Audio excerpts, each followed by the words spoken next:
ready. I'm ready, but Beach ain't here.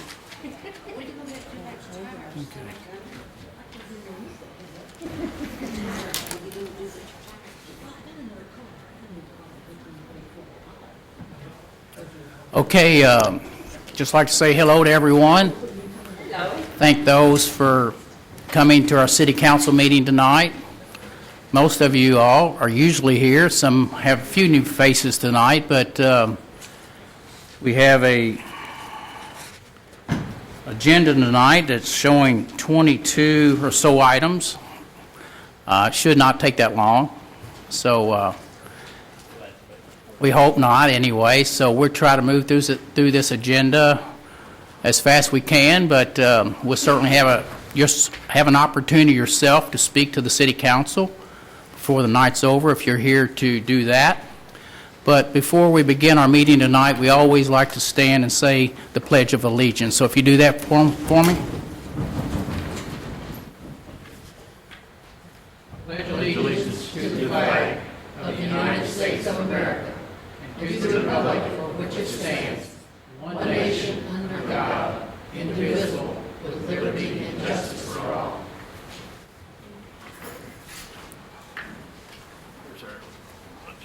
I don't know. Well, I'm not going to do anything legal-wise to be. Okay, our city attorney's yet to appear, but I did talk to him a little bit ago. He's in his office here in LaGrange, so he was on his way over here, but maybe he got caught by a train. I'm not really sure, but once again, welcome everyone here tonight. Welcome those that are home. Appreciate you viewing the city council meeting tonight, and hopefully it will be informational to you as well.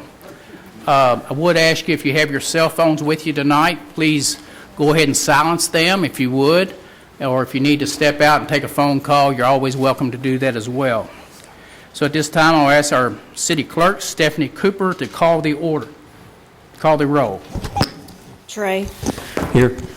Mary. Here. Leslie. Here. Joe. Here. Elsie. And we the people. Andrea. Here. Debbie. Here. Bill. Okay, the roll being called, we have a full, all the council men and ladies are here tonight, so I'll call the meeting to order. You have an agenda before you. The agenda was sent to you last Thursday, so are there any additions or corrections anyone would like to add to the agenda, delete, or change for any reason at this time? If not, I'll entertain a motion. Motion to approve agenda, Mayor. The motion been approved by Joe Davenport. Is there a second? Seconded by Leslie Wright. Any discussion on the motion? If not, all those in favor of the motion, let me know by saying aye. Aye. Anyone opposed? Okay, also in your packet, you have the minutes from our September 3rd meeting.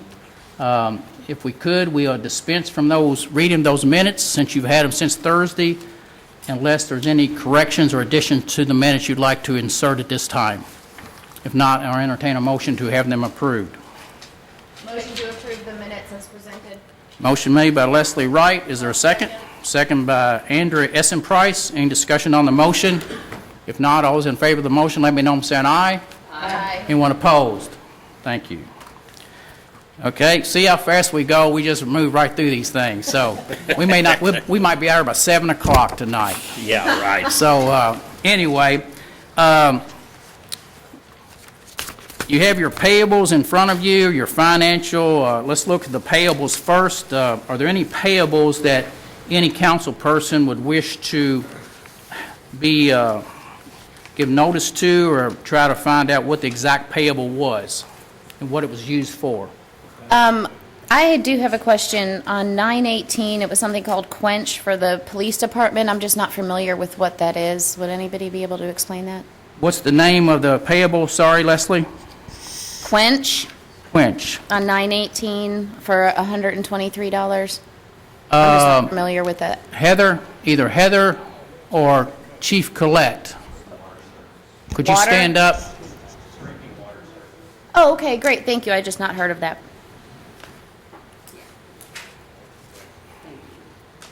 Okay, any other questions or comments or concerns about the payables?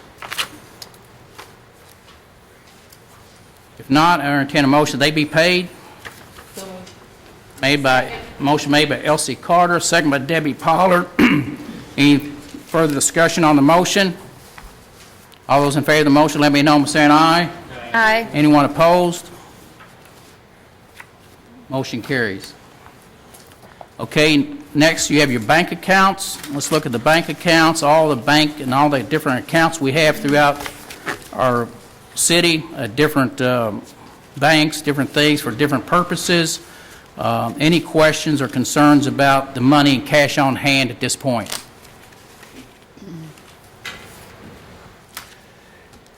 I just have a quick question. When the transient room tax starts to be collected on October 15th, is that going to be in a new account? Are you going to create a new account for that? And that would be on these payables? Yes, it will definitely be an account solely by itself, and any money collected will be placed in the convention and transit room tax. Is that the tourism account? So that will show up by itself, Andrea, and all the hotels realize that money is to begin to be collected on October the 15th. So as of October 15th, they will be collecting the 1% to go directly to the City Tourism Commission. 3%, I'm sorry, 3%. So you still have your bank accounts in front of you. Are there any further questions on this report? If not, entertain motion that the bank accounts as showing be approved. Motion to approve them. Make a motion to approve the bank account. Motion made by Debbie Pollard. Is there a second to that? Second. Second by Leslie Wright. Any further discussion? If not, all those in favor of the motion, let me know by saying aye. Aye. Anyone opposed? Motion carries. Okay, on our statement of revenue and expenditures, basically what this is showing is beginning balances at the beginning of the fiscal year as we approved and adopted our budget. This is giving you a counting of what's being spent to date. So does anyone have any concerns, questions about any different department as to where we are with the standing of any account at this point? I actually do have a question in terms of the city bus fund.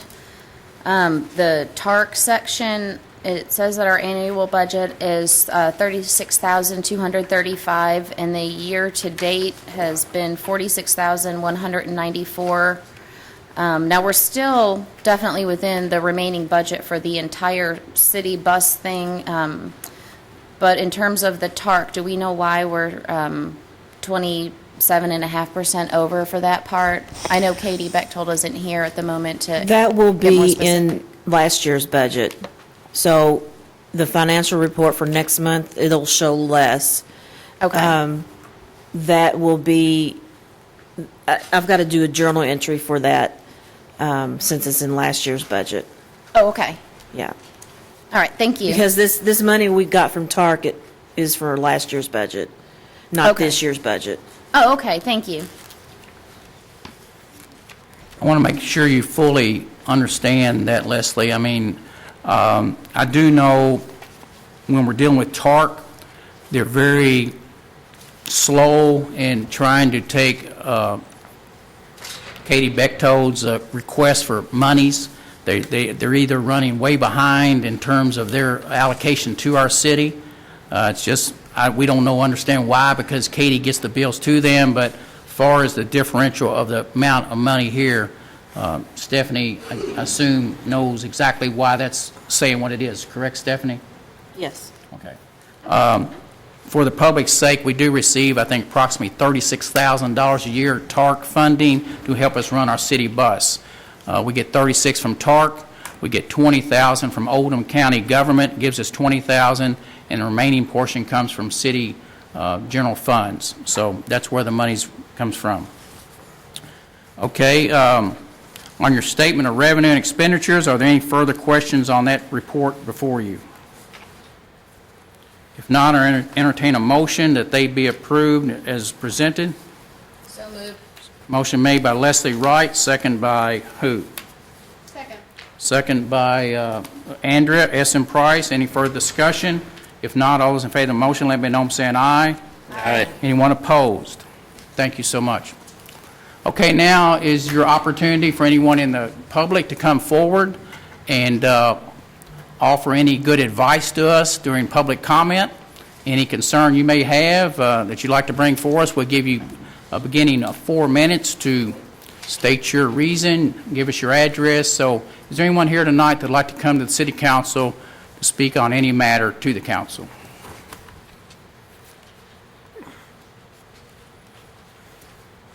Everyone's satisfied with everything, I take it. So, well, thank you all. So, since there's no one appearing, we will now close the public comment section and move on into item number 8, our LaGrange Main Street report.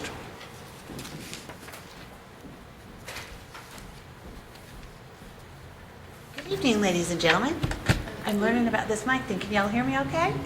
Very good. Well, if you lean down, Lean down. please, I'm sorry, but I gotta wear shorter shoes, we're John. not doing very well with our system there, or someone's not, but for the audience to hear you, I think you have to lean down and Okay. move to one side or the other. How's that? To the Better? right-hand side, Sandy, right there. Gotcha. Yes, ma'am. Very good. Just to give you all an update on what's going on Main Street, of course, we've got our open painting on Everyone Can Paint. That's Sundays from 3 to 6, and they're located up above I Rainy need Day to speak Resale. up.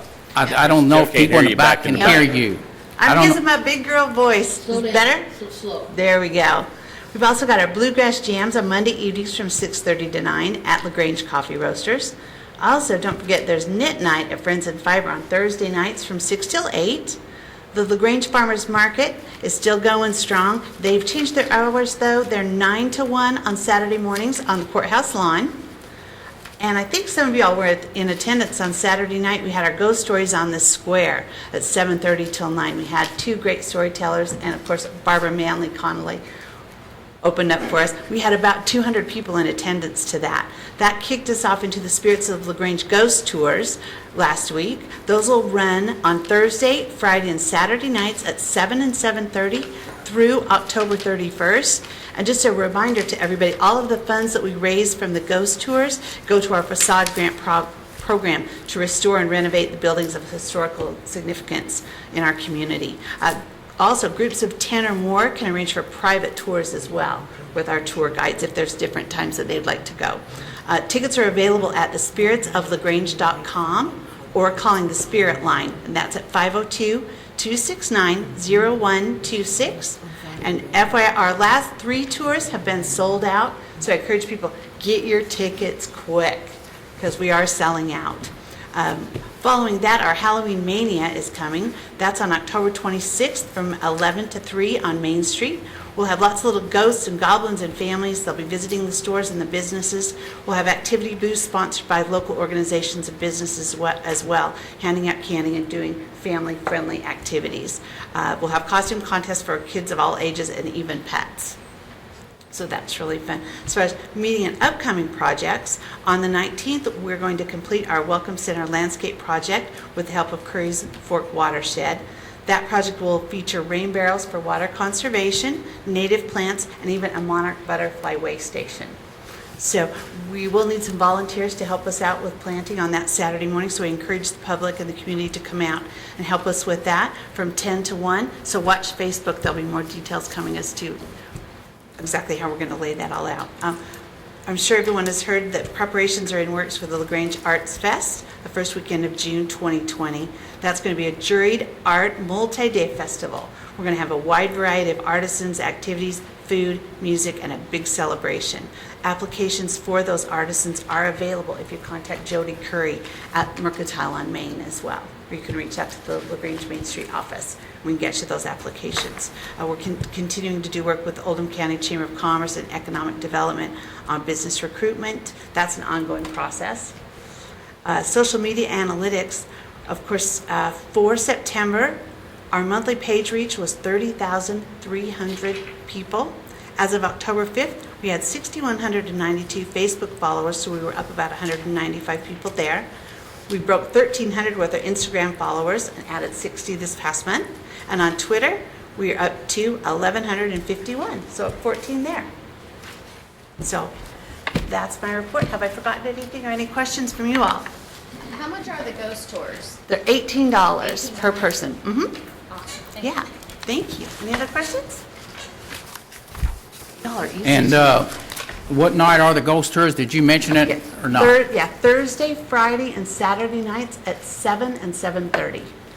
Okay, and how do you get your tickets? Did you Oh, mention that? I did. mhm. Okay, I'm sorry, I Tickets- was looking for some other things. Yeah, tickets are available online at spiritsoflagrange.com, or you can call the Spirit Hotline at 502-269-0126.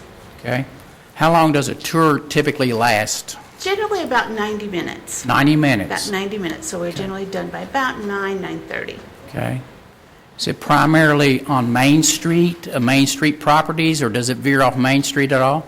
Basically up Main Street and down the alleys on either side, up through the courthouse and around the History Center.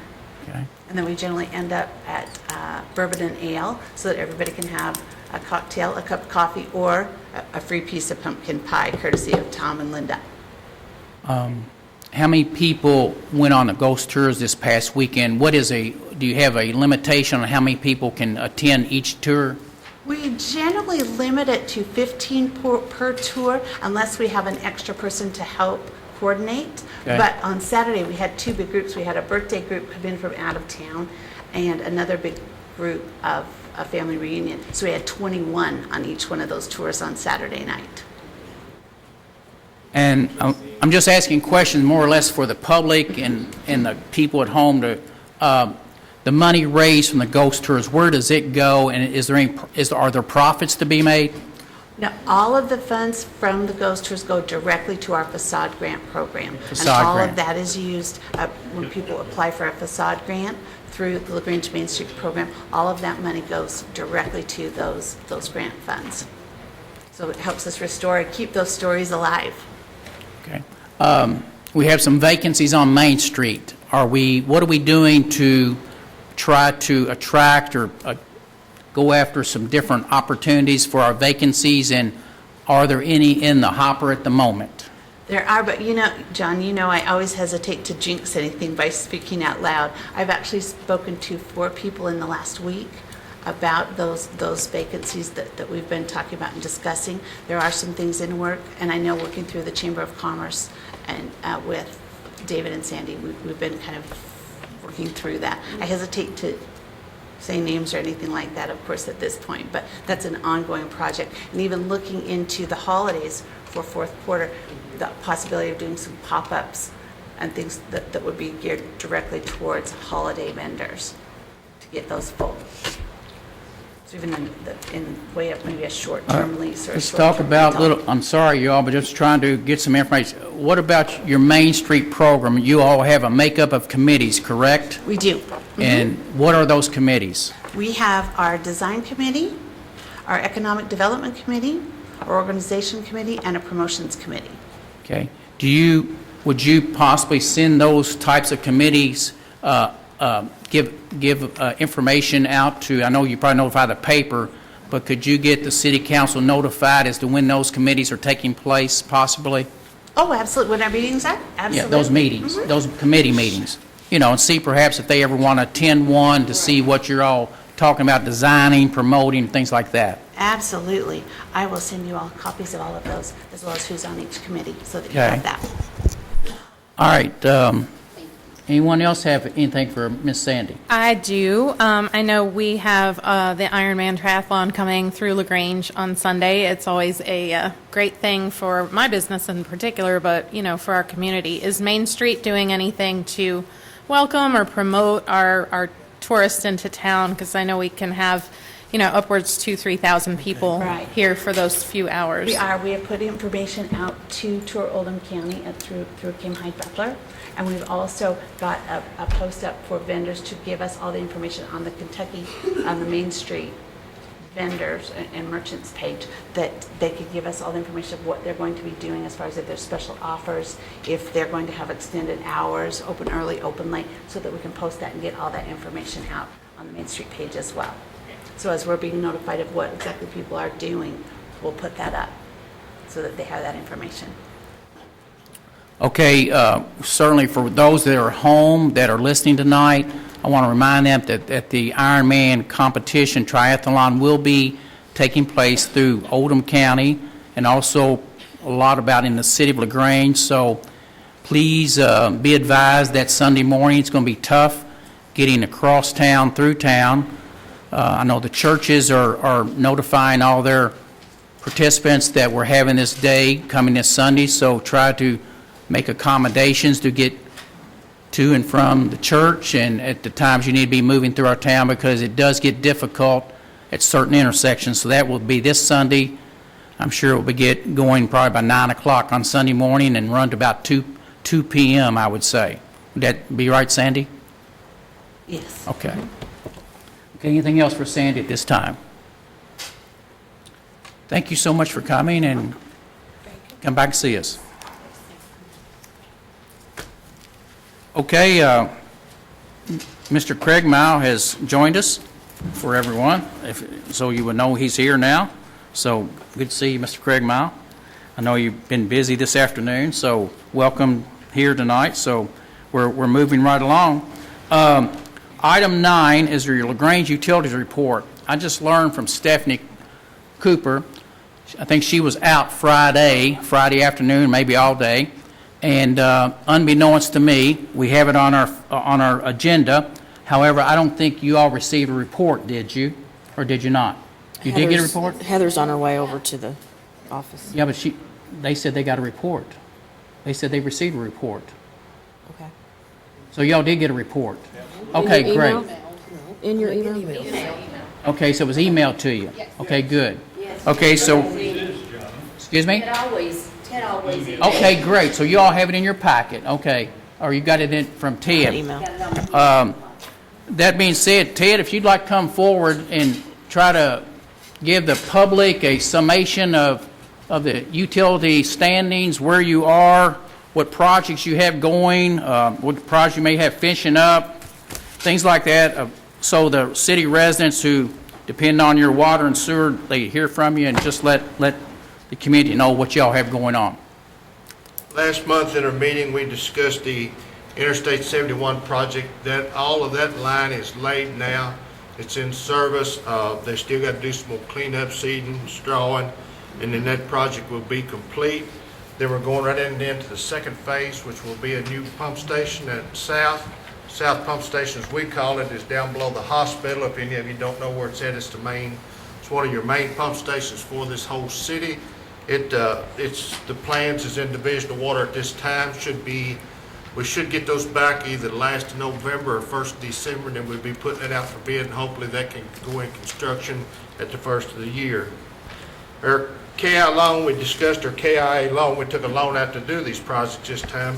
So we discussed we got to keep a contingency in there over the term of the loan, which would be for 20 years, and we have to put $156,000 in contingency. So we discussed on whether we want to make that payments or try to make that in one payment and put that in a 20-year loan and a 20-year account. Pulte Homes, we've actually started, at this time, we've started any new developments that comes in. We've started testing for $1,500 a lot for future developments of the lines that we got to rehab, because the people of this city has already paid for the lines over the period of years. So we're now asking all new developers to contribute to any lines we have to rehab. So Pulte Homes is the first one that has done it. So we discussed on opening up a new account for rehabbing of our old lines. Green Valley, we discussed a little bit on Green Valley. If all of you know Green Valley Sewer, that is part of Oldham Environmental Authority, which pumps to us, and all we do is treat that. And we discussed that a little bit, if that is sold to MSD. That's what we got coming up. We got more projects coming up on our grid order. We got to build a new power orchard, and we have to rehab North Pump Station with a new force main that'll run all the way up to 3rd Street. Any questions anybody has, or? How does your $1,500 new lot tap origination fee, how's that compared to other utilities? Is that pretty much in line? Well, I went through all the MSDs today. I went through all the MSDs rates today. They've got that fee, they state that fee in there, but they don't state no dollar amount. And what we done was we looked at it to see how many lines had to be rehabbed, divided it out of what we thought would be a cost to do that, and that's what my board come up with, of money that needs to be contributed, and it still won't cover everything. It'll help, but it won't cover it all. What kind of type of capital outlay do you have figured that needs to be taking place on sewer lines that have probably been in the ground here in LaGrange for 75 to 100 years?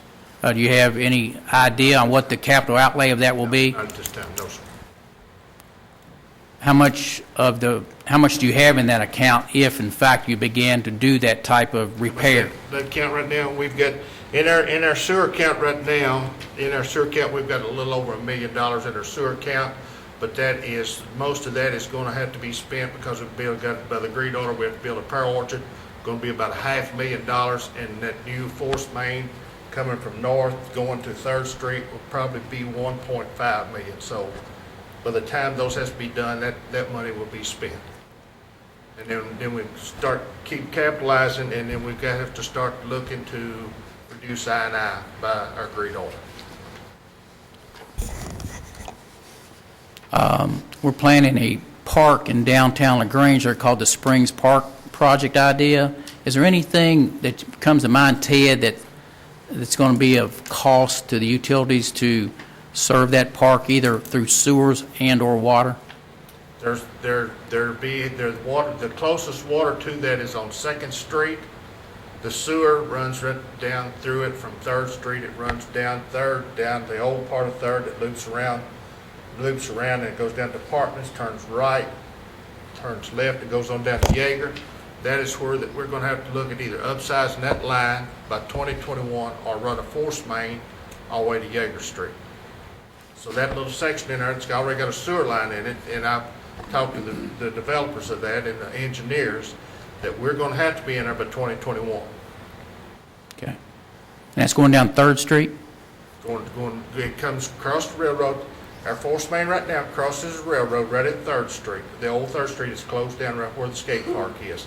There's a manhole sits right on the south side of 3rd Street, and that's where the force main from north drops into, and then it gravities all the way to the south pump station.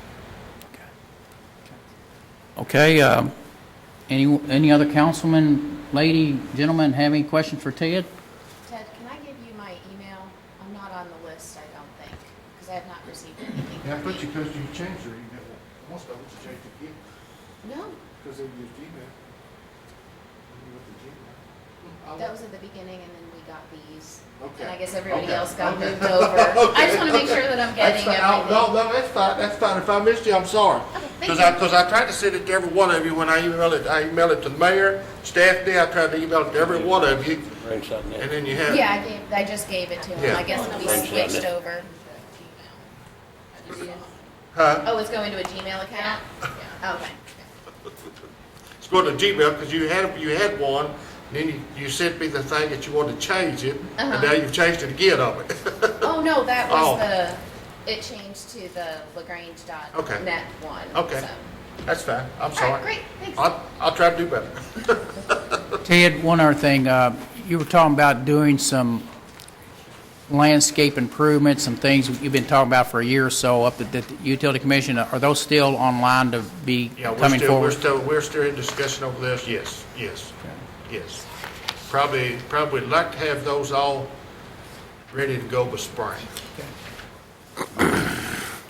Any more questions? Thank you, Ted. For Thank you. anybody? No. Appreciate your report. Thank you. Okay, item 10 for the council tonight is the appointments for the LaGrange Tourism and Convention Commission. I've tried my best to touch base with every hotel, had a lot of conversations with the hotel owners about this taxation, and they actually, I think, they themselves are trying to put together a hotel association, headed by Mr. John Lott, who's the management partner of the new Holiday Inn Express. He sent me 6 names or so that are going to try to create a hotel association, which I don't think they have presently. I really don't think they've been involved to any type of degree with the Oldham County Tourism Commission, but since we have initiated this idea here in the city, I feel like they have come to the point they want to be involved. They want to help. They want to help create tourism for our city.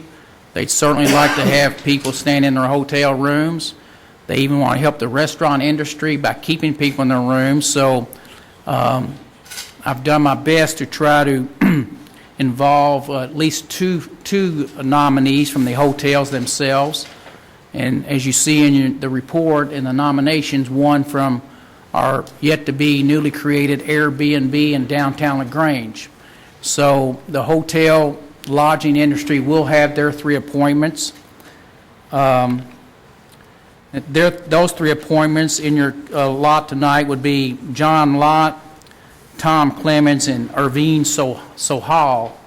Irvine is a young lady that is the daughter of the owner of the Best Western Asbury Inn. Very sharp young lady, and she really has some good ideas in her head, and she would love to be a part of this commission to help spur tourism in our city. John Lott would come from the Holiday Inn Express. He's been in this restaurant business for many, many years, and I think he will bring a lot of experience and hotel help to the board itself. Gustavo Rees-Torres. Gustavo, talked to him a number of different times, as has Councilwoman Debbie Pollard, who knows him very well, but he's certainly honored to be a part of this. I think Gustavo is a person who's been very involved with this community, and he's very honored to have a call, to be called to sit on one of these city boards. Gustavo lives in Artisan Park, is where Gustavo lives, and I think he would like to have an opportunity to be a part of this board as well.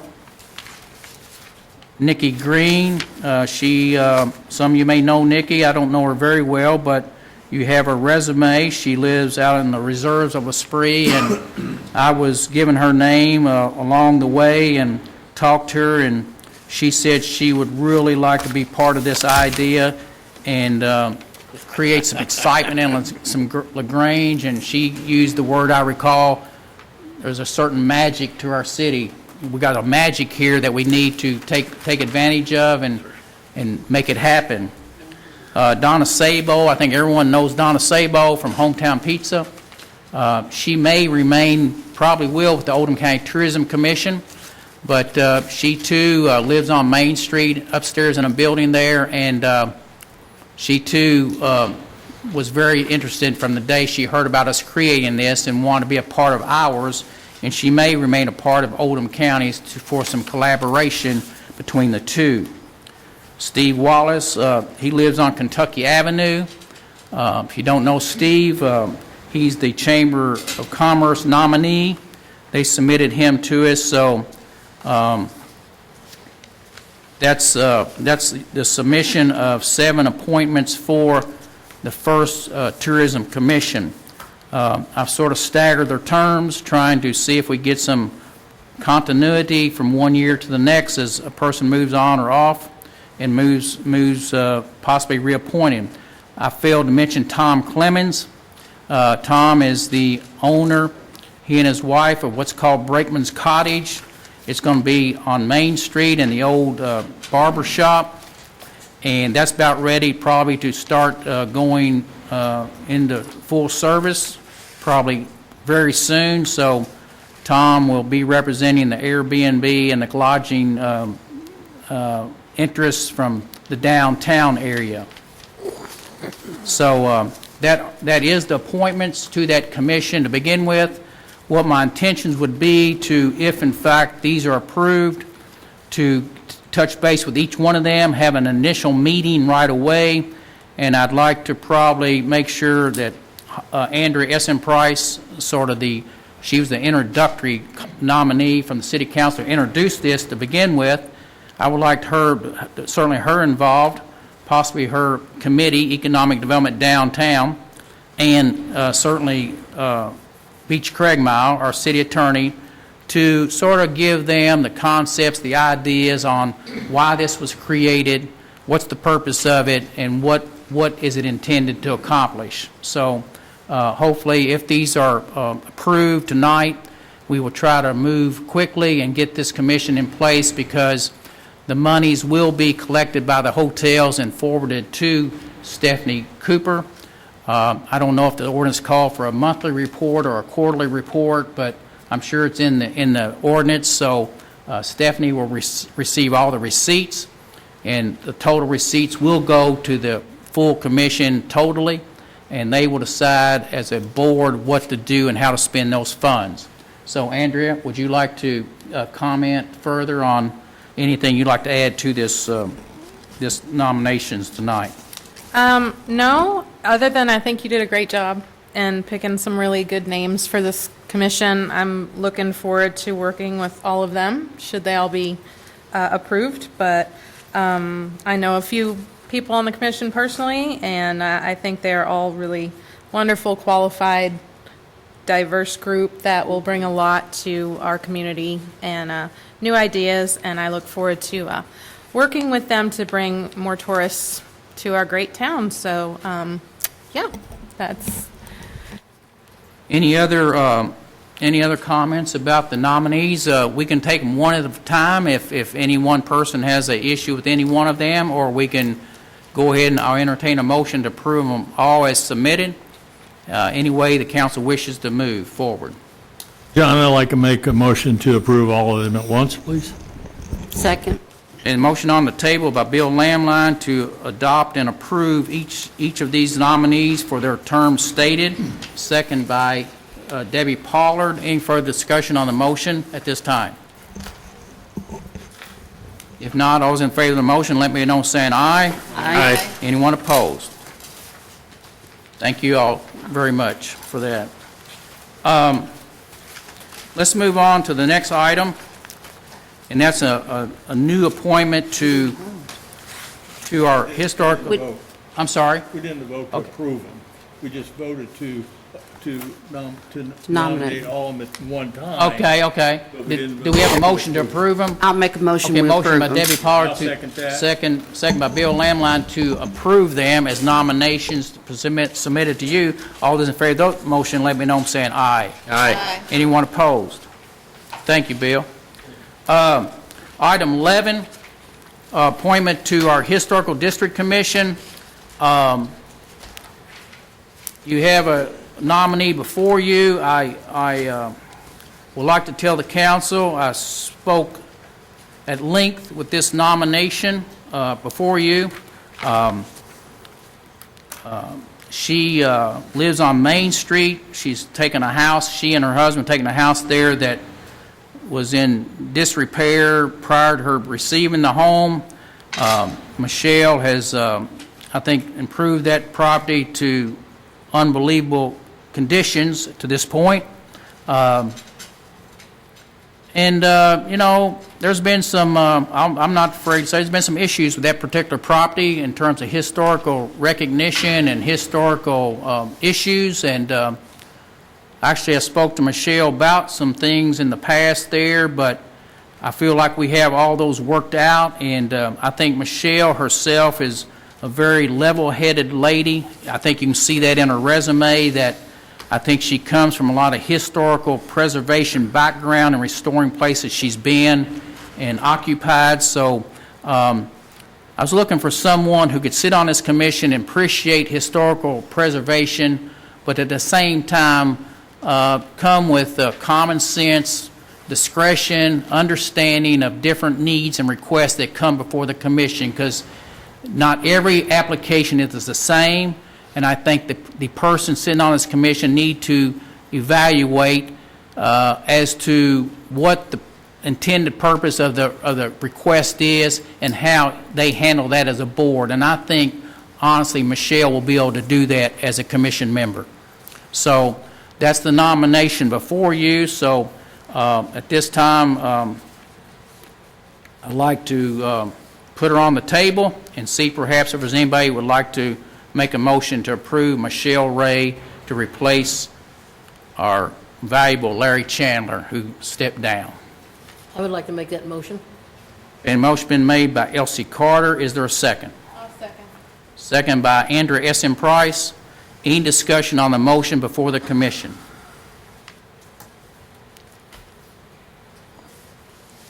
If not, all those in favor of the motion, let me know by saying aye. Aye. Anyone opposed? Aye. Okay. All right. Thank you, Commission, for that.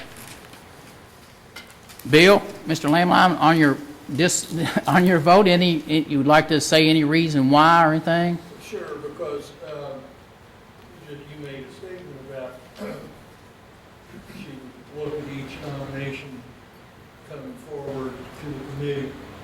You have to at least fill out an application to come before the commission, which they did not do, and they have never done it. And I don't know why we should appoint somebody who flaunts that ordinance and says we're not going to do it, and didn't do it, and it's still not done. And it's been almost 2 years. Well, you say that, Bill, but because of my deliverance to the city council saying that there's been some issues, I didn't intend to say it, but since I've got a negative vote, that was a discussionable item that we had between us before I made this determination to appoint her. And I told her that I will never put anyone on a board who they themselves do not abide by the rules and regulations. And I said, you know, there was a time of last year when we had this issue about a gate, and someone in your family decided not to seek an application for that gate. And I said to her, Michelle, if you would agree to file an application, then I would be more than likely to consider appointing you if you would do that for this council. And she has done that already. When did she do that? She did it Friday of last week. Her certificate of appropriateness is laying at City Hall to be heard, since the deadline is closed for the October session. It's to be heard in November by the full Historical District Commission, Bill. So she gave me her word, her promise that, John, I know this got sideways when it did. I'm sorry that it did, but I'm willing to file the application, which she has done, and it's at City Hall. Then, Mr. Mayor, I would like to change my vote to a yea. If in fact she has filled out an application. If in fact it was done on Friday, because I said I would request it be done even before I appoint you, and I want to make sure you're willing to do that. And she said, I'm more than willing. I'm sorry that what happened, as it happened last year, happened the way it did. And I'm for following the rules, and that's what I intend to do, is follow the rules, John.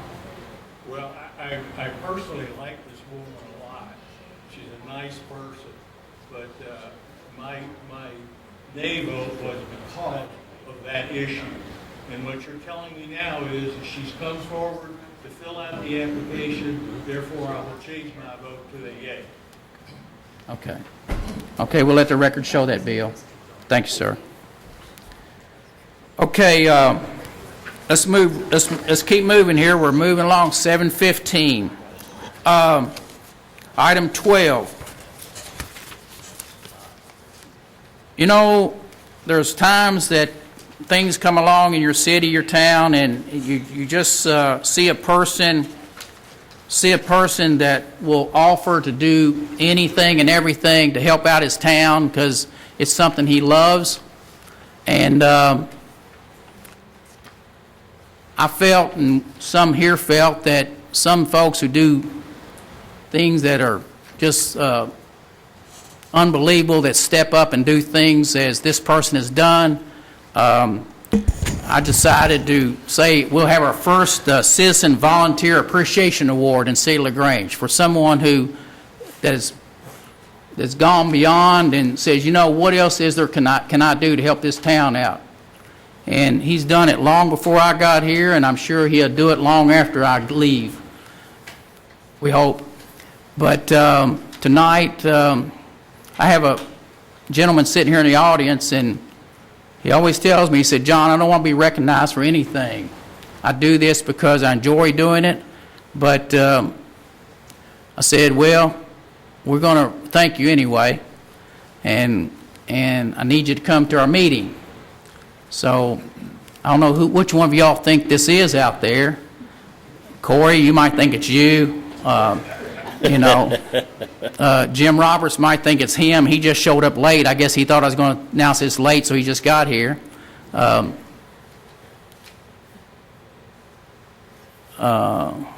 else might think it's him, but who we have here tonight is, folks, is Larry Chandler.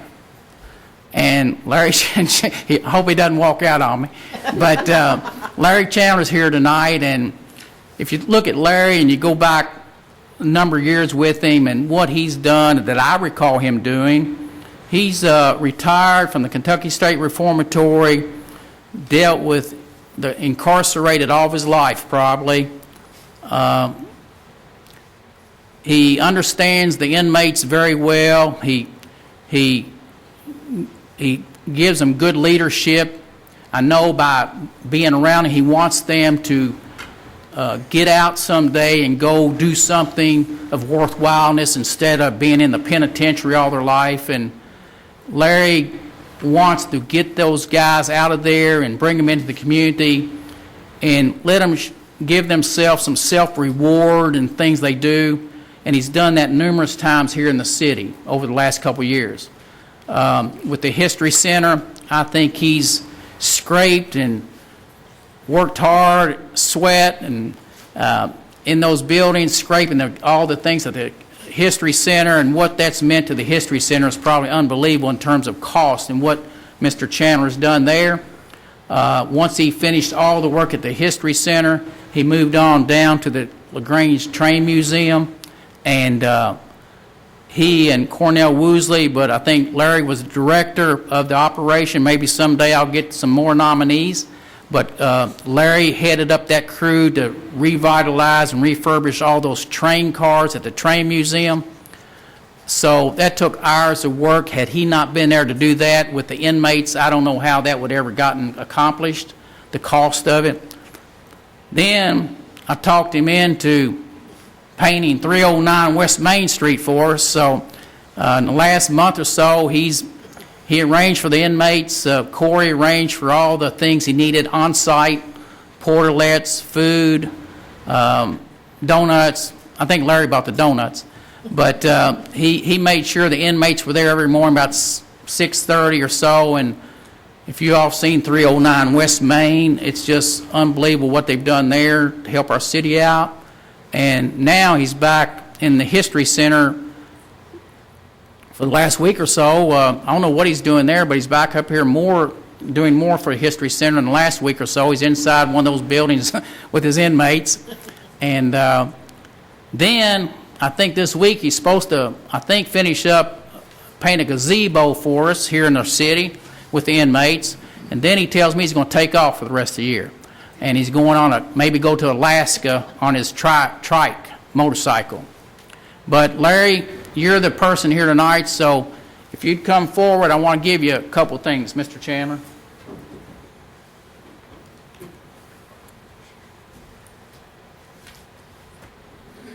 Could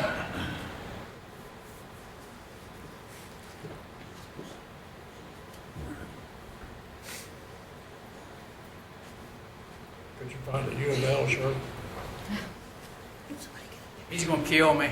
But anyway, no, Larry, I know you're a very humble person, and you told me, John, don't never give me anything, but I can't honor that request. So on behalf of City of LaGrange, we would like to recognize you, Larry Chandler, on behalf of our citizens, our business owners, the mayor and the LaGrange City Council, I would like to extend our appreciation for all your volunteer efforts here in our city.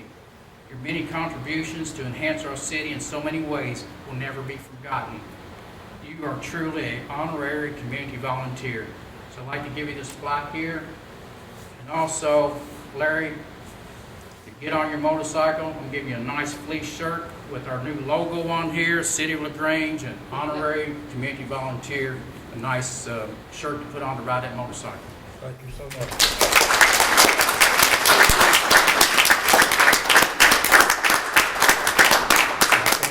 Yes, I do. Thank you. Well, at the risk of having to give this back, I have to, I agreed to come here so I could publicly acknowledge all the people who made this possible.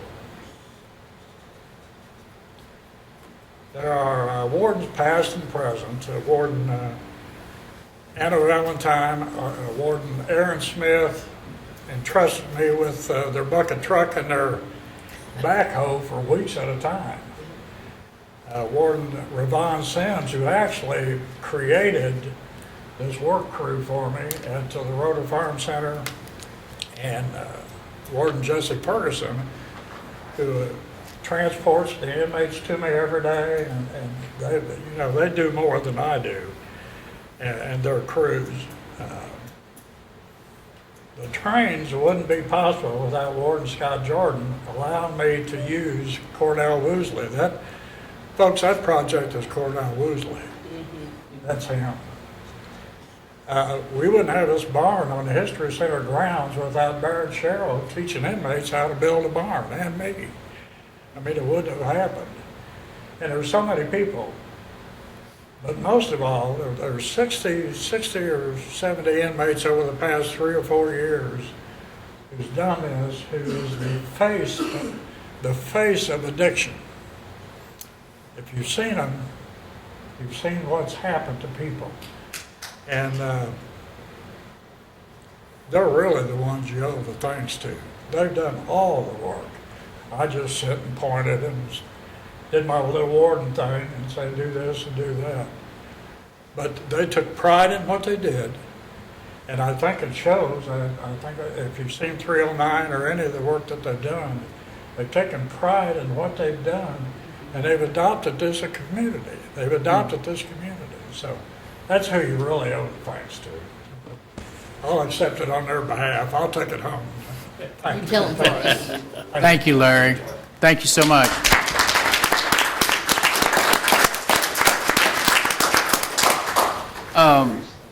Larry mentions the inmates. The 4 inmates that helped out with the 309 were Anthony White, Christopher Gray, Brent Bostick, and Samuel Thrasher.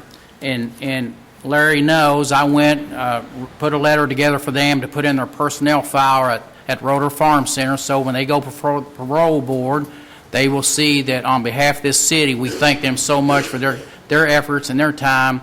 And we gave them a nice plaque, not a plaque, a certificate with a letter from myself, and also gave them one of our green or orange or whatever color city shirts we have. And some of them says, we can't have that in the institution. And Larry said, I think you can, as long as you get permission from somebody down there that, they can send it home with one of their visitors, and then when they get out, they can have that, and that will be their remembrance of our city. So these 4 inmates were very good, and they appreciated everything that we did for them as a city. So once again, thank you, Larry. Appreciate it. Okay. And might I add something also? Yes. I would like to thank whoever did the wonderful job of picking the colors for the house on Main Street. It's entirely beautiful because of that and because of the work that they did. And I believe that was Mary Bolton, maybe? Yes. Mary Bolton does not belong to be publicly thanked too much either, but Mary Bolton was the designer and the color coordinator for that beautiful house. Beautiful. So, Mary, thank you so much for how beautiful it turned out. I know it. Okay.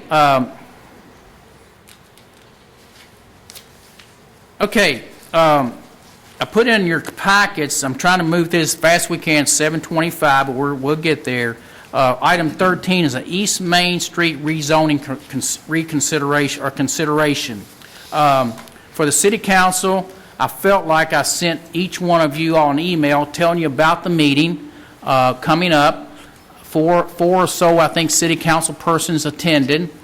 And the ideas I put in the letter was try to have a public meeting with those residents along the street there and see perhaps if they would be willing and would want to consider a city-initiated zoning change to change those particular little homes and houses into something that could be used commercially and/or residentially.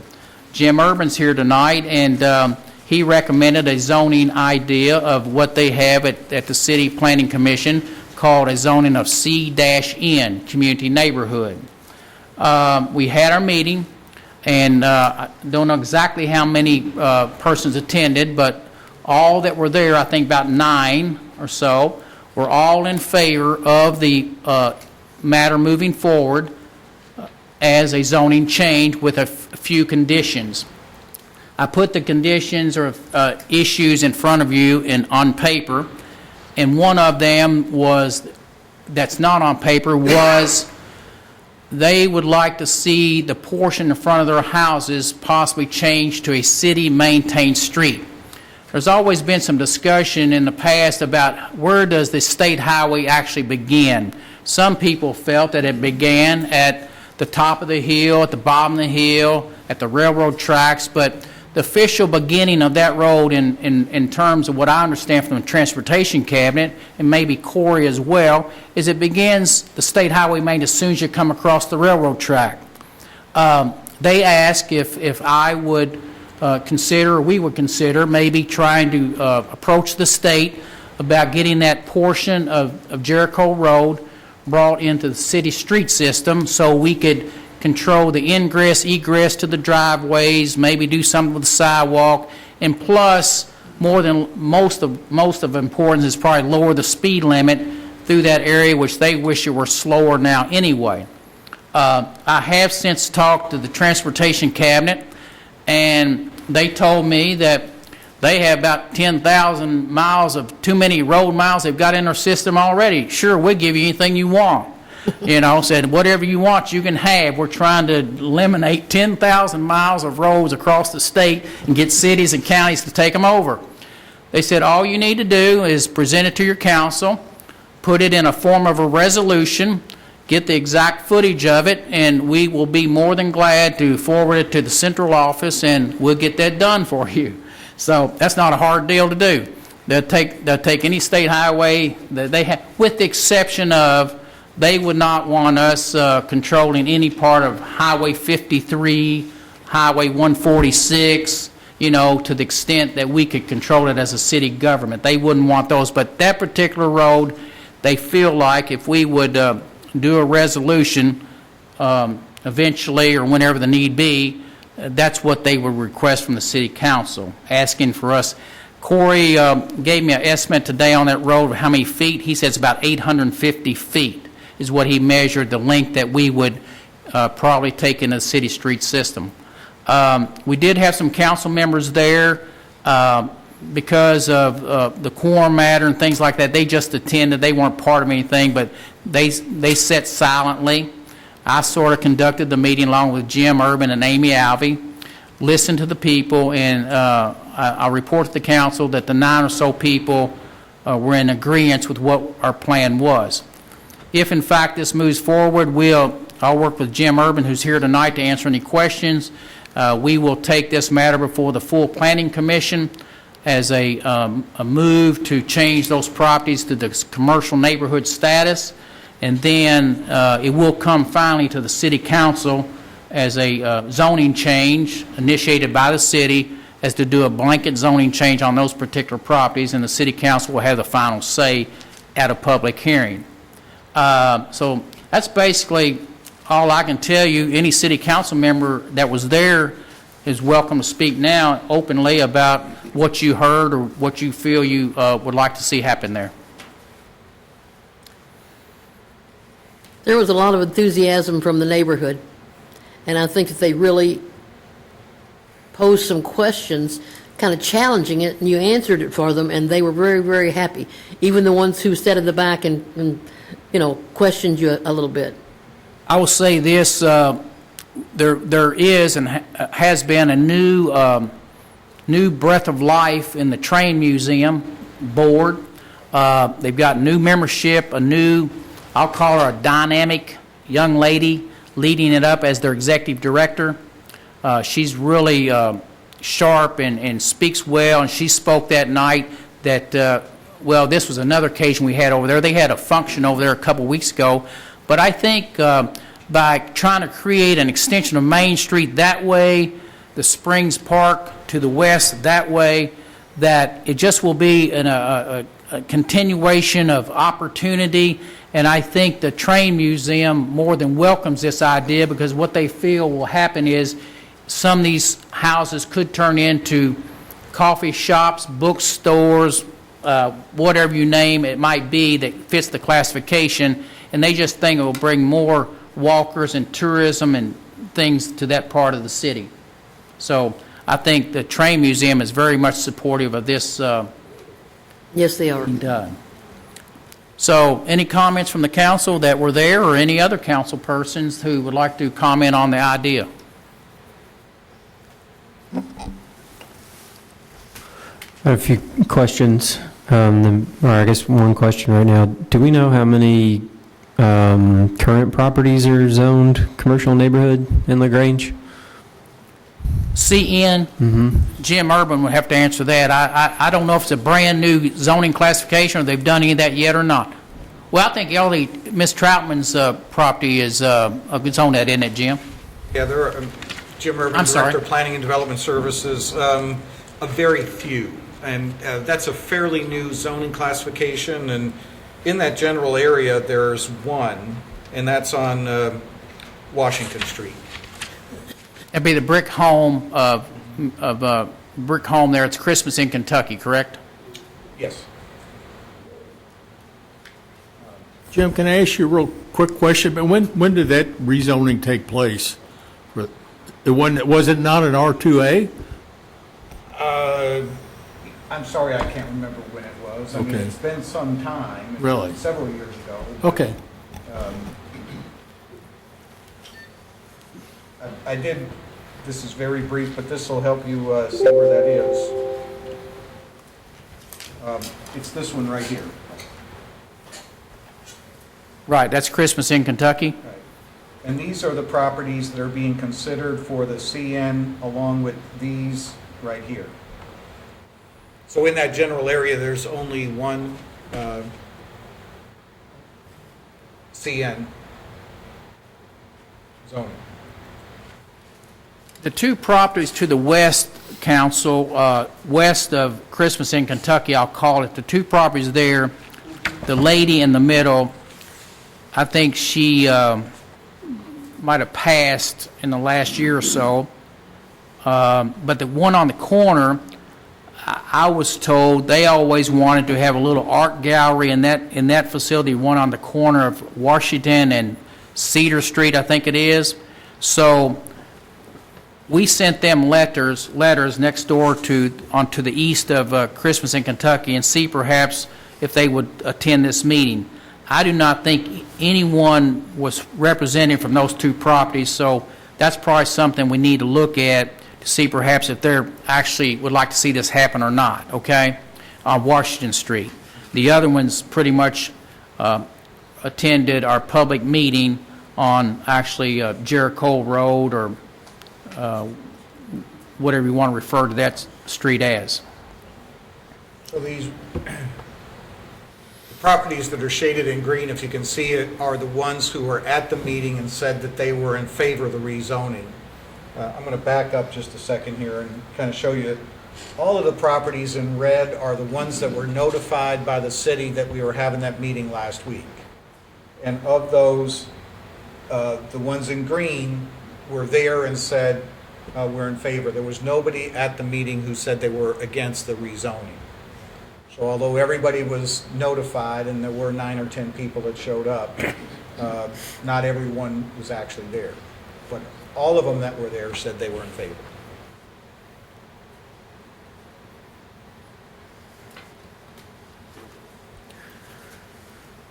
Jim, how does that affect the alleys in the back typically? It would only go up to the alley. Are they allowed to use that as an entrance? If it's improved as an alley and they have access to their properties, yes. Because all the alleys are public.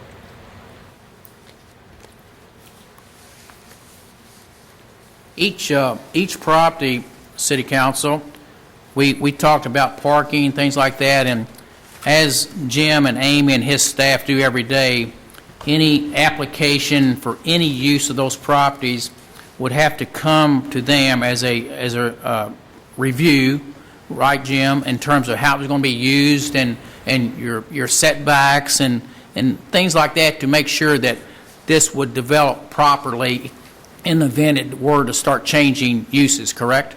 That's correct. And they also have to get building permits because they would be changing the use groups of the building themselves. If they're residential today and were to be used for some kind of commercial, they would have to meet the commercial building codes. So think very simple things, some of them like exit lights, restrooms. Not all have to be handicapped accessible, but if they could be, that would be a good thing. So they would have to be, get building permits, even just to use it, let's say, as an office.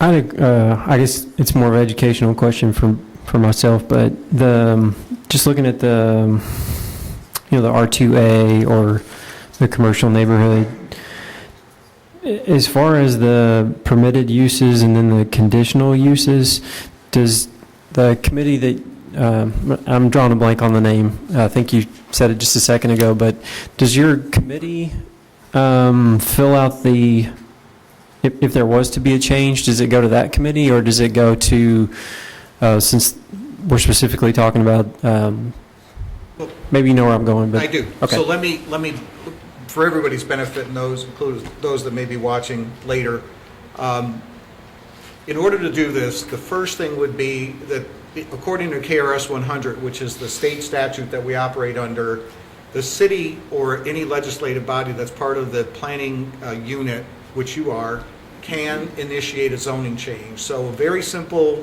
formal request, whether you want to do it by resolution, show of hands vote, from the city to the planning office to consider changing the zoning from R2 to CN. And then what we do is we'll have the city fill out an application. We take it to the Planning Commission. So the Planning Commission is the body that reviews initially all changes in zoning. After that, they recommend to the legislative body, so it would formally come back to you all for an official public meeting and vote. So if everything went through normally and then the zoning was then changed, the zoning map was changed to CN, then anybody that wanted to convert their property from residential use to some other type of use, and I'm going to go over these in just a second, the difference in the two, would have to come in with a development plan. And I don't anticipate that they would have to do anything more than a staff level review. And what we talked about when we had the meeting last week was that the difficulty I see is parking. So if it was somebody who had an office that they were going to have one visitor every half hour, a lot of turnover, they might have parking in their driveway already. But if they were going to have a use that might have other cars, people coming in cars and visiting, then we'd have to look at how to accommodate parking. And so they could potentially use the alley. I suppose across the street at the train museum might be available, but we'd have to look at how that parking might work. If they were not going to do any changes to the building other than the use, they would still have to get a building permit and make sure that, again, we meet all the building codes for that commercial use. If there was an addition, if they were going to tear a building down and put something up, if they were going to combine buildings, that would require a bigger review other than maybe staff level. So I'm not sure if that answers your question, but again, starting at least with the overview. Now, what I have on the screen, if you can see it in front of you, and this is really hard, and I'm sorry that we took this quickly today. everything that's in blue, and on the left is the current R2A permitted uses, and on the right is the CN permitted uses. Everything in blue is already existing in the R2. So if you look at the CN, the very first one, agricultural uses, they're in both zoning classifications. If you went down colleges and schools, you can do that also in the R2. So again, I won't go through the whole list, but that's an easy way to compare the differences. What's in white, and again, there's very few. As an example, you could have farmers market in the CN. You could have restaurants without a drive-through. So if somebody wanted to have a small restaurant, and that would be any kind of restaurant. It could be a coffee shop, it could serve lunch or dinner, whatever it might be. And we don't distinguish. And then you can also have retail and personal services in that CN. So whether it was an artist who also sold their wares at the shop, or whether it was an insurance company or a tax accountant, that would be a permitted use, where today you couldn't do that in the R2A. How come Julie Heckman, who is a sign maker, says, and maybe said at that meeting, that she's not permitted to have a sign based on, does she have a home occupation permit, or what she have, but does that keep her from having a sign out front? That's correct. There are two types of home occupation permits, and she has the simple one, and that is, there's an eight requirements to get a home occupation without anything other than administrative review from our office. So you cannot have any employees, you can't have any people coming to the building, you can't have signs, there can't be any other outward changes to the physical address. And again, she met all those 8 check boxes, and so she has a home occupation that was done administratively. The second type is a conditional use permit. So let me just say, if this was R2A and somebody wanted to have a barber shop in their house, they would obviously be having people come in, clients. So they go to the Board of Adjustments, and that conditions are placed on that conditional use. So by changing to the CN zoning, you wouldn't have to do that. So that would allow her to have a sign that must comply with that CN zoning sign regulation. And the City of LaGrange has its own sign regulations and sign permits. And of course, anything that's in the historic district would also have to have a certificate of appropriateness. I'm not sure how the council feels about this. My feeling is and was that two good established blocks of Main Street, I don't think is enough opportunity to bring people here to visit tourism-wise for any length of time. Will this add to it?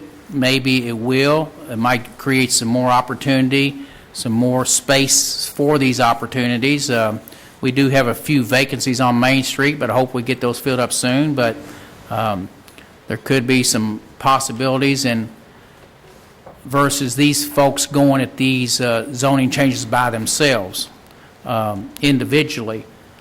I would like to create a downtown that's more than just Main Street, which I hope it is already, but we need to keep pushing north and south of Main, east and west, and try to make this a vibrant downtown and maybe have some unique shops in this area made from these houses presently there. I don't know if the council feels that way or not, but I guess to move this thing off this table tonight and go to initiate something with Jim's office, then I've got to have the pleasure of the council to either suggest moving forward or it's not a good idea. I have one more question, and then I'd like to make a statement. So I wasn't really totally done with my questions for you. So for the for the commercial neighborhood, there's you touched on it with restaurants without drive-through facilities. And then looking at the conditional uses, there's not, I'll say, the opportunity, I guess, to have a drive-through facility.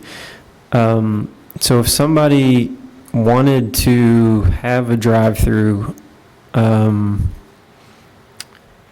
could they amend this commercial neighborhood, I guess, statement, or would they have to? No? Okay, that's the short answer. I guess the longer answer would be, would they have to go through a process to have it rezoned to? That's correct. Okay, Yeah. all right. Drive-through restaurants, I think I didn't bring my book up, are only allowed in C2 zoning or higher. Okay. So even in C1. So if this were CN and somebody wanted to have a drive-through, they'd have to go through a rezoning. And then, of course, public gets notified and everybody gets a chance to come and speak, and it would come in front of the city council. Okay. Because it's in the city.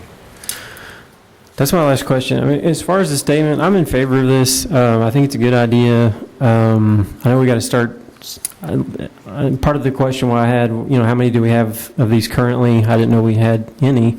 So I'm glad to see we're starting somewhere. I think it should be expanded. I think there's other areas of LaGrange that should be considered, or other properties, I guess, that should be considered outside of just what we're looking at or talking about today.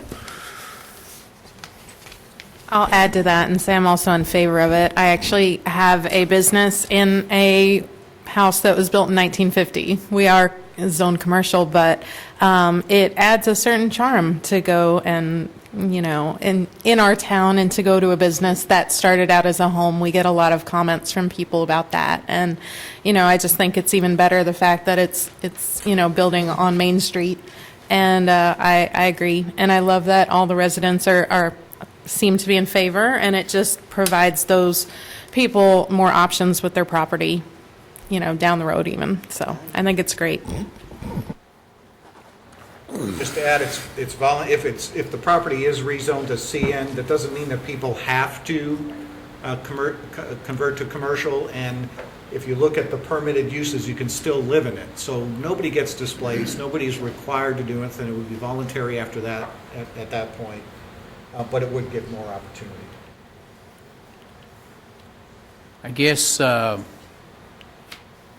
in conjunction with our support of this, I want to make sure that the city council is supportive of me or us doing a resolution probably next meeting asking the state of Kentucky to consider releasing 850 or so feet of that road to the city.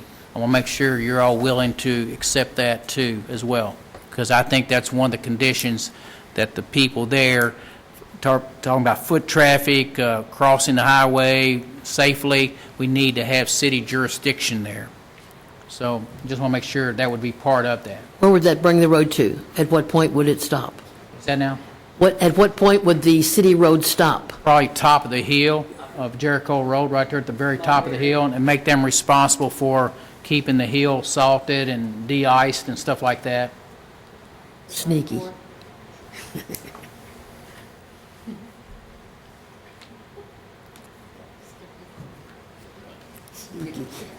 And Mayor, if I can add, if the city does choose to, and the state relinquishes that section of roadway, it's much better too, because then you have control of the access points. Right. As opposed to, being required to go to the state for any kind of permit. If you were wanted to widen a driveway or do whatever, the city would be doing that.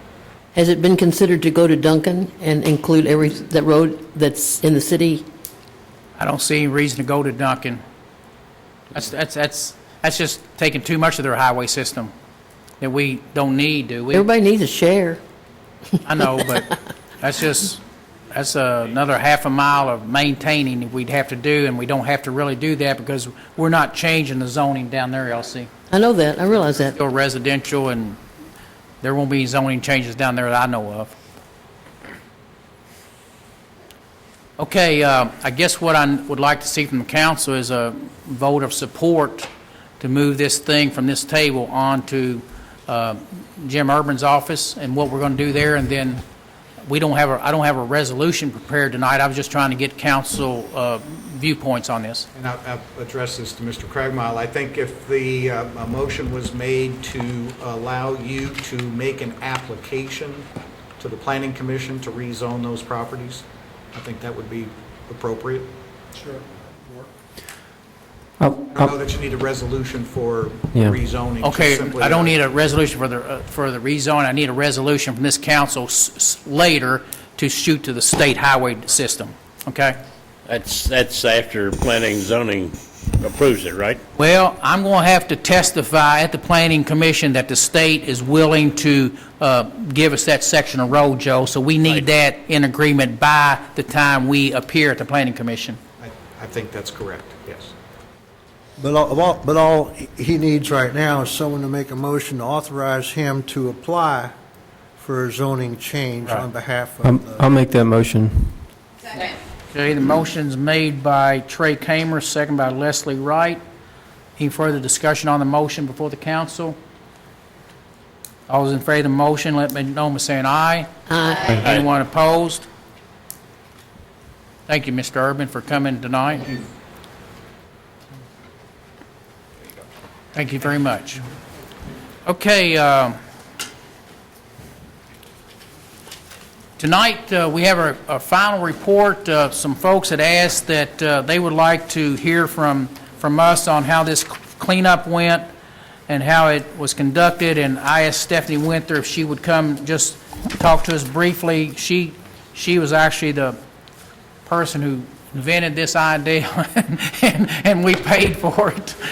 But anyway, Thank you, Stephanie. Stephanie, among other city employees, worked very hard to help make this happen, so go ahead, Okay. Stephanie. So, we were here last month talking about City Cleanup Day, and since that time, we've actually had the City Cleanup Day. LaGrange Utilities was nice enough to let us use their property as our staging area. Republic Services gave us initially 3 dumpsters, 3 30-yard dumpsters. We put them inside the fenced-in area, kept them locked up. That way we wouldn't have any illegal dumpers going on. And we started off 8 o'clock Saturday morning on September 21st. And when I showed up at 7:45, there was already a line of cars all the way to the road. And we were busy all day. It was our first time doing it, so we really didn't know what we were doing. We were kind of taking baby steps, trying to start slow and little so we'd know what to build on. And it was exhausting, but it was wonderful. We were checking IDs at the gate. Now, in all honesty, we did have a couple people slide through that were not city residents. But there were quite a few city residents that I have come in contact with regarding code violations on their property. You know, you've got to clean it up, you've got to clean it up. And I've driven back through those properties, and there are some huge changes. It really, really did make a difference. So at the end of the day, we shut down at 2 o'clock, locked the gate. We still had a lot of cleanup to do. We had more stuff than what would fill in the dumpsters, so we had a nice huge pile, neatly piled up. We had a huge fence line of scrap metal that we took to Public Works so that we could scrap it the next week. And then we went to City Hall and realized that our little display that we had set up there with our little city cleanup sign was also a dumping site. So we had a whole trailer full of stuff and a whole pickup truck full of stuff there that we had to pick up. So all in all, it was a great success. We ended up with, we did have a backhoe, so we were, crunching the stuff down in the dumpster. It wasn't just stuff thrown in there. It was packed down in there really good. We ended up with 6 fully packed 30-yard dumpsters. We estimated about 1,200 pounds of scrap metal that Corey and his guys took up to the scrap yard. We had 76 tires that we recycled, took those to Oldham County. They have grant money there to do recycling on tires. And did I forget anything? Mattresses. Well, there were mattresses out the wazoo. There were a lot of mattresses. But we ended up, the agreement with the LaGrange Utilities was to be out of their property by 9 o'clock on Monday so that we wouldn't have people illegally dumping stuff. I sat there with all of our stuff and we got it out of there about 12:30. So we were there a little bit longer than we thought, but we left a lot cleaner than when we first got there. So I think that was a great success. And, already we're getting lots of comments on when's the next one, when's the next one. So we are thinking ahead to a spring cleaning event. We don't have any dates set yet. We're still in recuperation mode, let me tell you. But it was a really good success. We had a really good turnout. And like I said, people that I've been getting onto about cleaning up their properties, they have really cleaned them up. There's one on Clore that is cleaned up. Spring Meadow Trailer Park has really been cleaned up. So there's a lot of places that did really get a good cleanup, so. You gave them the ability to do that. Yes. And, a couple of those people had to make a couple trips, and that was okay too. That's what we wanted as a whole, is we wanted the city cleaned up. And we've got some spots that are a lot cleaner now than they were. Congratulations. Thank you.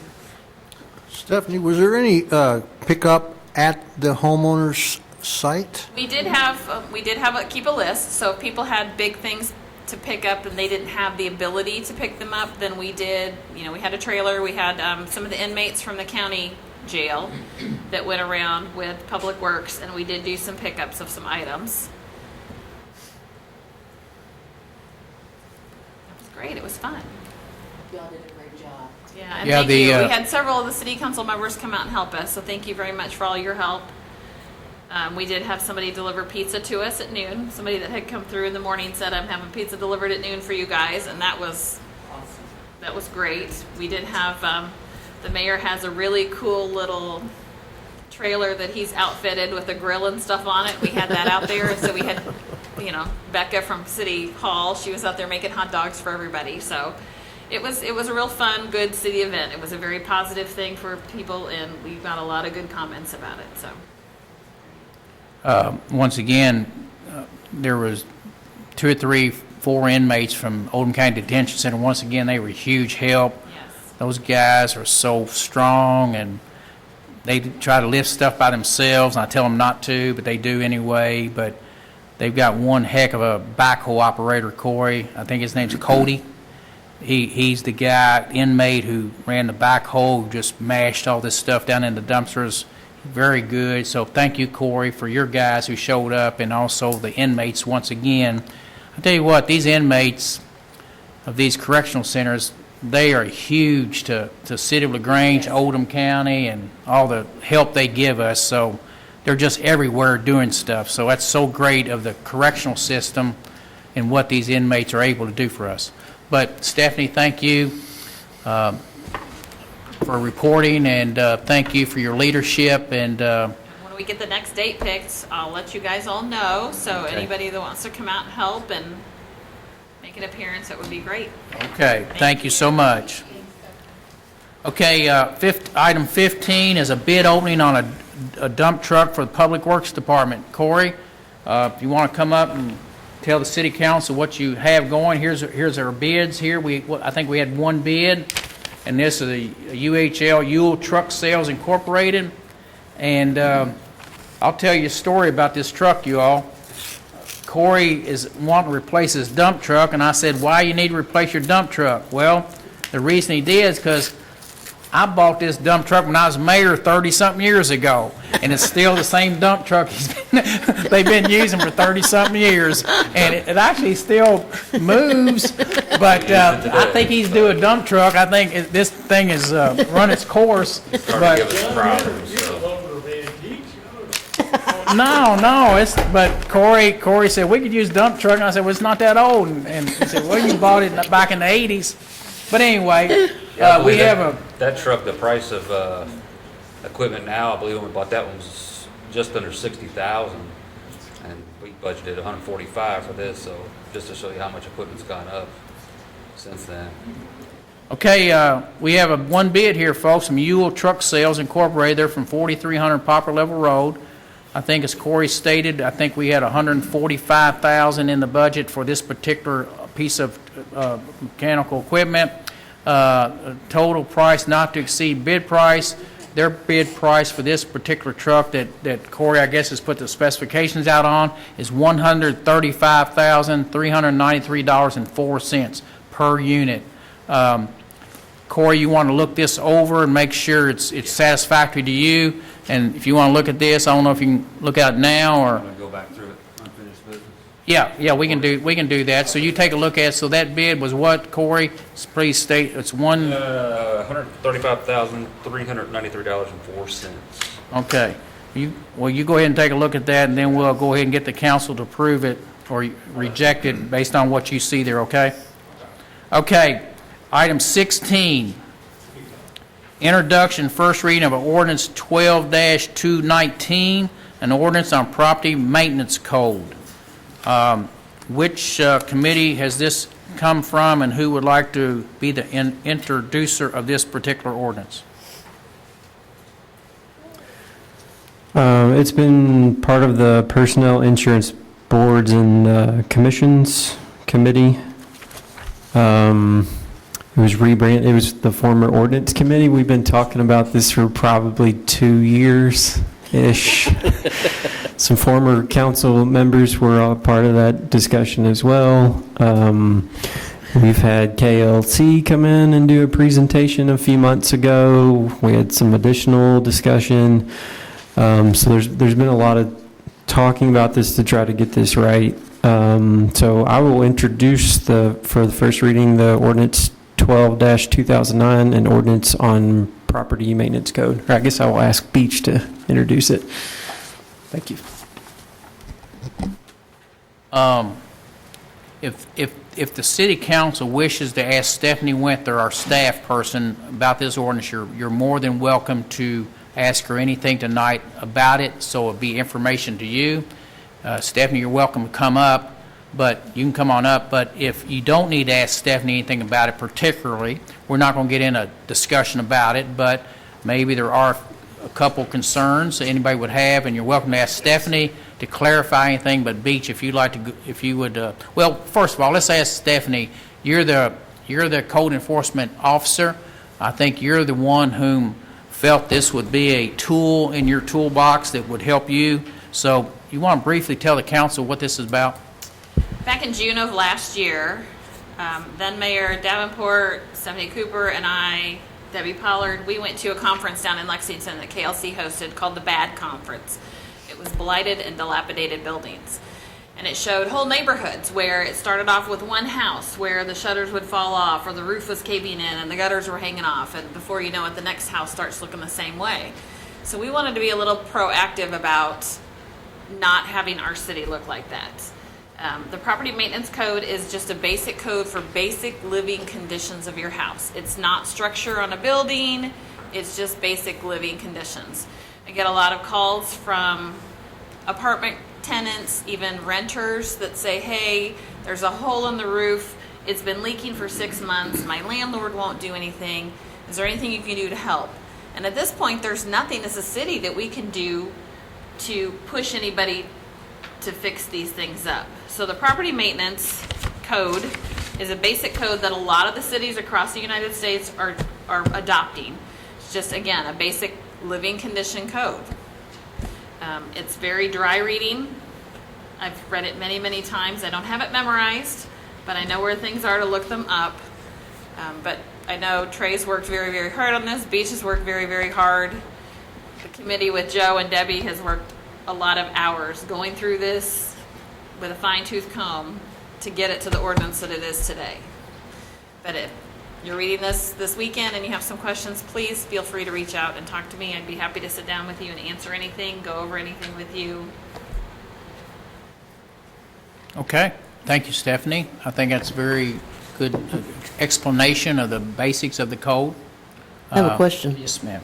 Go ahead, Ms. Could Carter. it possibly be simplified, the language be simplified, so that an idiot like me could read it and know?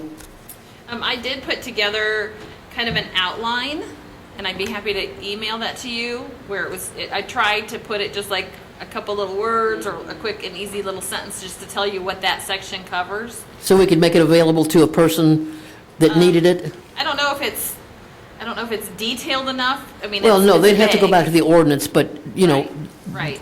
that would simplify things for them to be able to look it up and to actually find something and maybe understand. That's what I'm worried about. It's too complicated for just, And it's not really complicated, it's just dry reading.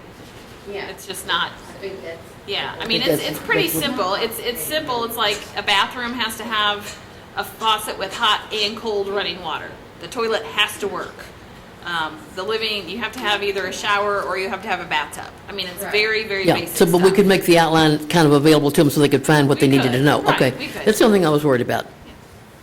And on that particular, what she just said, Elsie, now if you live in your own place and you don't have running water in your bathroom, then she's not going to care less about that, okay? No, I'm not But if knocking on someone's doors. renting a place Right. to someone and they're paying rent and they get, excuse me?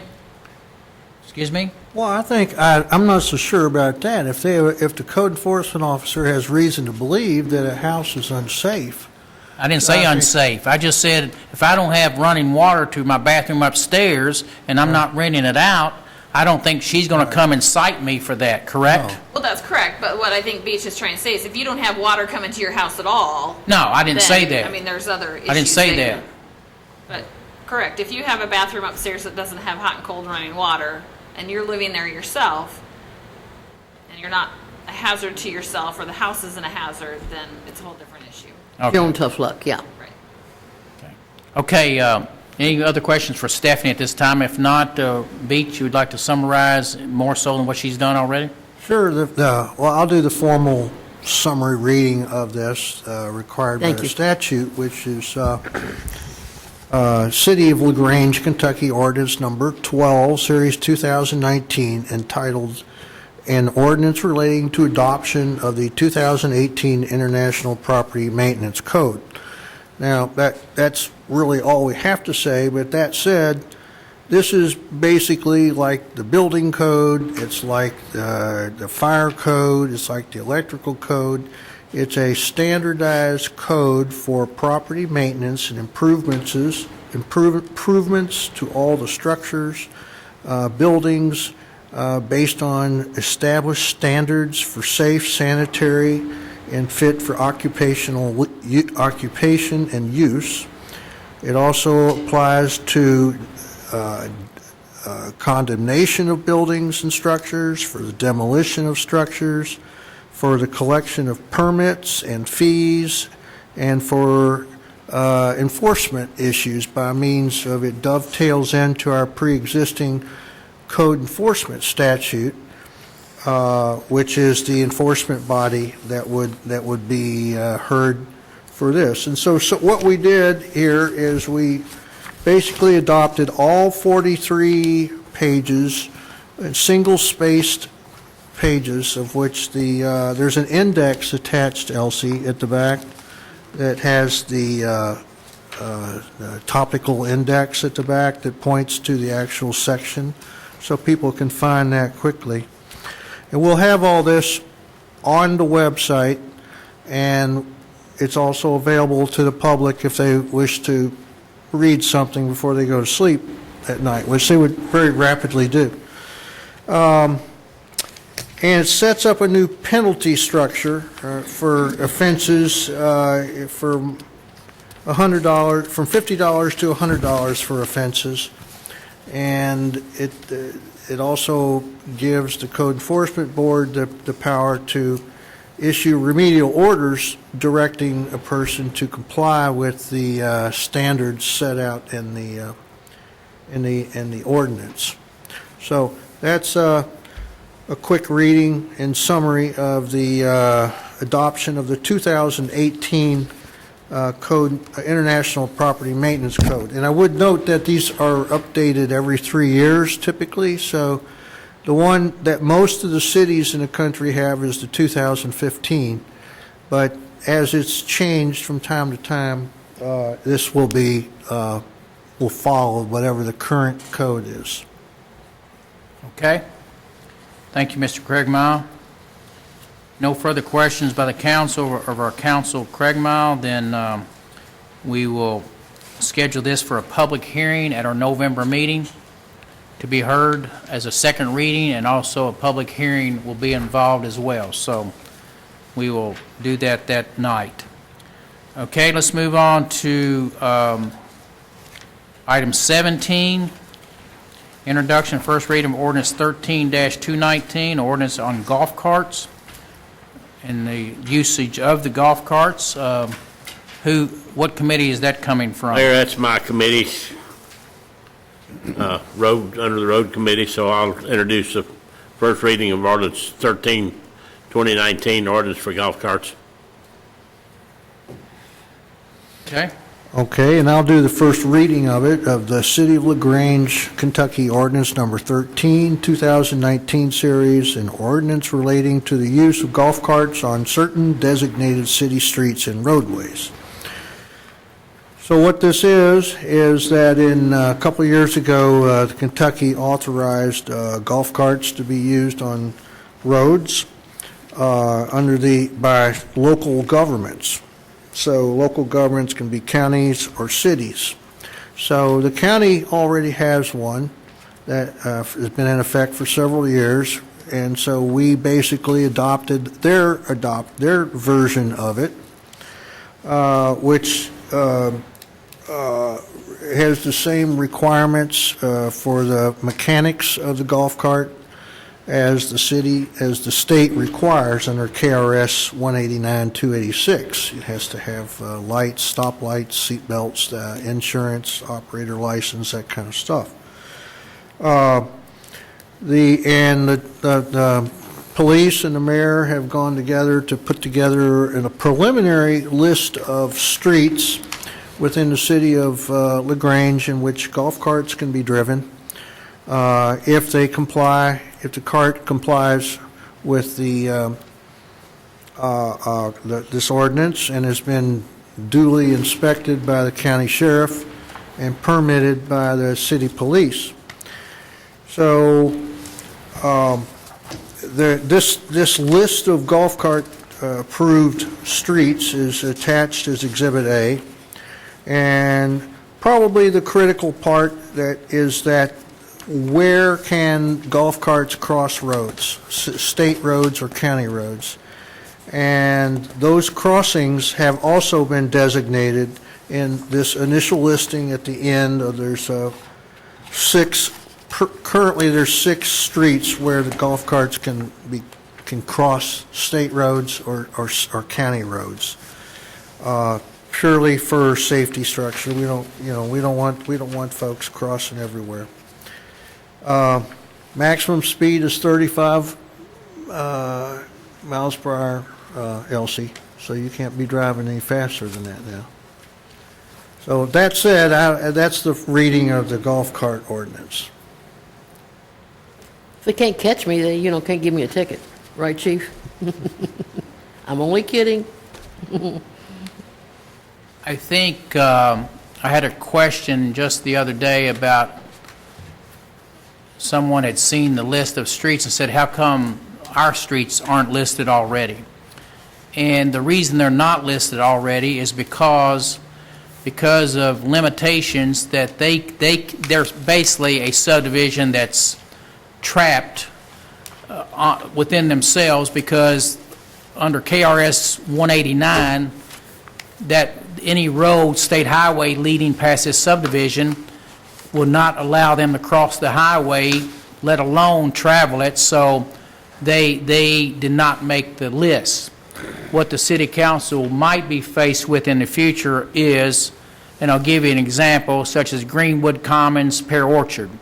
They basically, unless they find another way out of that place, they're pretty much contained to themselves. And if the city council wishes to allow folks within those streets, in those 2 subdivisions, to travel those streets, then you may consider that at a later date, if you follow what I'm saying. Are you following what I'm saying? Because that is the situation. Chief Collette, Corey Rusnak, they worked on this street grid pattern together, and the committee did not want any golf carts passing over State Highway 53 other than at Main Street. And was that it? Main Street only? Or was there any other way to get east and west? Jefferson Street, north-south on Walnut. No, I'm talking about east and west. Oh, Can you go no. east and west other than Main Street? And the reason being is they felt these intersections north and south of Highway 53 or Main Street are just not a good place for golf carts to be moving back and forth. Chief Collette, you want to say anything further about this? And you were part of the street layout, and basically, I think we permitted everyone that could get out of their their subdivision within the guidelines of KRS 189. We basically put them on the list as permitted streets. Mayor, as you referenced, Main and First, Main and 53 is the only east and west designated crossing intersection. We selected that because there is four-directional traffic control, albeit it's just a stop sign, but there is stop-and-go traffic there, hopefully allotting a golf cart safe passage, especially with 53 being 4 lanes in that area. The north-south designating intersections, apprehensive as we may be, because we are looking at a new traffic flow from the old four-way. We don't have intermittent traffic now. We have green light traffic. So, with north and south golf carts crossing, the judge's speed is going to be key for those people who chose to do that. But we tried to do multiple intersections, and that affords you all the opportunity at a later date. If you feel that needs to be amended, reduced, added to, that's just our initial, like the listing says, an initial street crossing. But we tried to keep the intersections at a minimum. And it's basically at a minimum anyway, because the streets have to line up to make a true intersection. We can't have any offset intersection crossings, if that answers the question. Yes, ma'am. What about an alley that does go out to a place where you cannot cross, but you can get the other way as far as you want to and cross the streets that are there? In other words, it's dead ends on one end because you say you can't get across 53, and I'm talking about Poplar Alley, right behind my building. The other way you can go, but you couldn't go across out on 53, but you could take your golf cart the other way. Is that going to be something that will be added later? Are you referring to an intersection that crosses a city street only or a state highway? City street only, but one way it would at one end it would cross 53, the other end it crosses Walnut. Well, you come out that way, and you got to head to Walnut up to Main Street. It's not listed as a street you can travel on. What's not listed? Poplar Alley. Well, we may not listed any alleys, but I think if you got access to a city street that's a Okay. permissible street, then you can travel that alley to get there. Okay. I think the city has to be careful in the dictation because it specifically mentions in the statute the crossing of state highways Yeah. at 35 miles. I understand that. City, quote, city street intersections, we don't have to regulate to that degree. It's included within the street. Okay, that's good. Thank you. Thank you, Greg. Chief? To sort of build on what he was saying, I added into this thing in Section 2 that this list can be amended by resolution of the city council rather than by having to change the ordinance every time with two readings and all that. Okay, that's enough said, I guess, on that one. We will also have a public hearing on that particular item. What day is our next meeting, folks? November 4th? So that's when the public hearing will be on that. Okay, any standing committees? Would any standing committee like to report to the city council about anything you have going on? At all? Trey, you have any committee report, buddy? Yes, so the Buildings, Budget, Finance, and Utilities Committee will meet on October 16th at 5 o'clock, just to continue our discussion about city-owned properties. And then the Personnel, Insurance Boards, and Commissions Committee will meet on October 23rd at 5 o'clock at City Hall. So by going through the property maintenance discussion, we've discovered some other existing ordinances that we'd like to take a look at. More specifically 92.99, I think 150.01. There were a few others, but we'll continue that discussion on those existing ordinances. Okay, thank you, Trey. Any other? Yes, sir. Trey, how long do you think that your meeting will last on the 16th?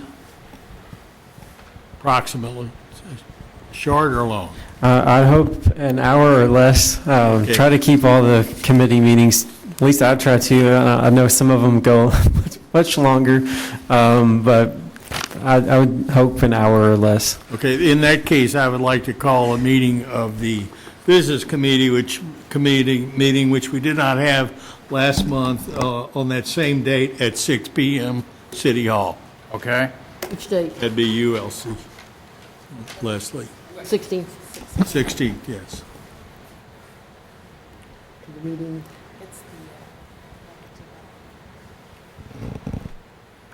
Okay, we have that. There's 3 meetings scheduled right there. Mary's with the historical. Leslie, you have any committees you're either involved with you'd like to mention or not tonight? Maybe you're already on some of these committees that they're going to meet already. I am. Bill, I thought we were going to be trying to meet the third Monday of the month. I have the 16th as a Wednesday. That's correct. The 16th is a Wednesday. But I think what Bill's trying to do is accommodate some that are going to be there already and follow up with another committee meeting the same night, Leslie. Okay. That's what he's trying to accomplish, I think. Yeah, Did not make that? I will do my best. The best is all anyone can ask for. Okay. See, Joe, are you good on your meeting times? Yes, I'm good right now. Are you chair of the Parks Board, Joe? Yeah, I've got to get a meeting scheduled, Okay. but I've All got, right. yeah, for, Okay. I guess for that RFQ or something you want us to go over with. Right. So you'll get that scheduled for the Parks Board with Dr. Hazelton? Yes, a park board committee, Yes. and I'll contact Thank you. Dr. Harrison. Okay. Elsie, you part of any committee you know about? I just try to go to all of them. Okay. Andrea, how about you?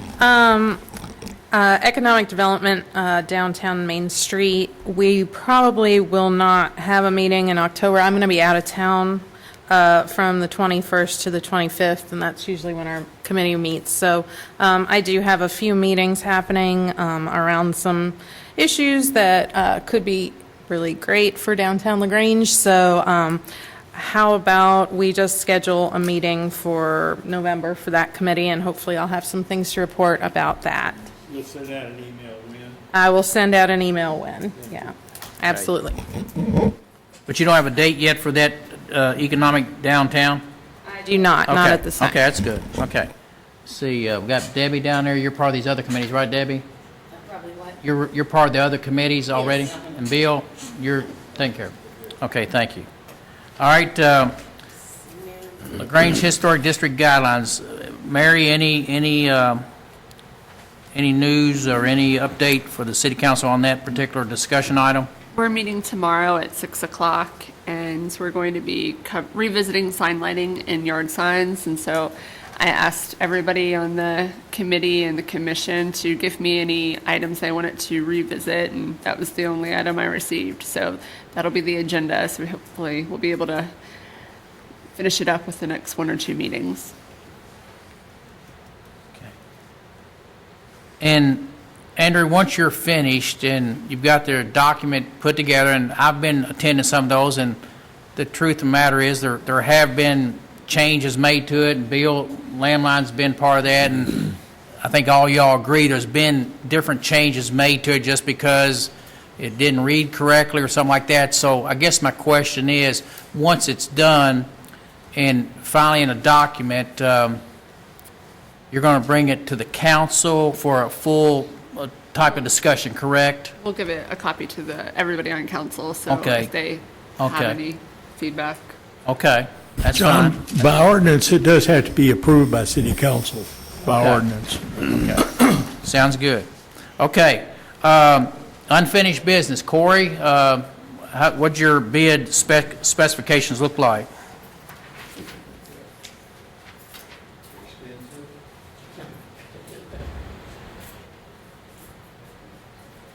Everything falls into spec. There was only one thing that they had actually emailed me about was the frame. We put in the bid specs a double rail frame. But he pointed out that the single rail is just right in spec with it. However, it won't hold salt between the rails, so it's a better system anyway. It won't hold the salt. It won't hold the salt. Right. So the double rail frame, it'll get salt behind it and it'll rot twice as fast. So that's one thing we had in the spec that I told them we would accept. But other than that, everything falls right in the spec. So I would say make a recommendation to award the bid to Ewell Truck Sales. Okay, who would like to make that motion based on the price that was submitted in the bid, the 135, 135,000, what, Corey? $393.04. $393.04, yes, ma'am. Who would like to, To accept the bid. okay, motion made by Leslie Wright, I'll second it. second by Elsie Carter.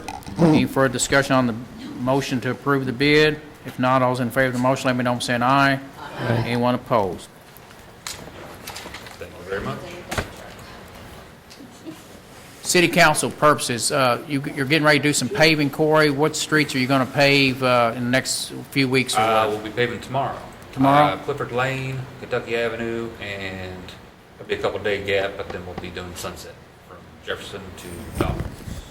Would you say there's going to be a gap between the times? There'll be a couple of days. They got to pick up and move out. And come Okay, so you back. got Sunset going to get paved, Kentucky Avenue, and what else? And Clifford Lane. Clifford Lane, okay. For fall pave, we'll be paving again in the spring. We've got 2 speed humps going in on Keene Avenue, as well as 3 all-way stops. As part of our request from Ms. Housley. So, Okay, those are going in as we speak? Okay. I think you worked on those today, didn't you? I haven't. they're ready to go. And then we'll be putting 2 more on Sunset. There was bumps on Sunset that've been there for a long time. We went over and milled them out, getting ready for pavement, and got a couple phone calls.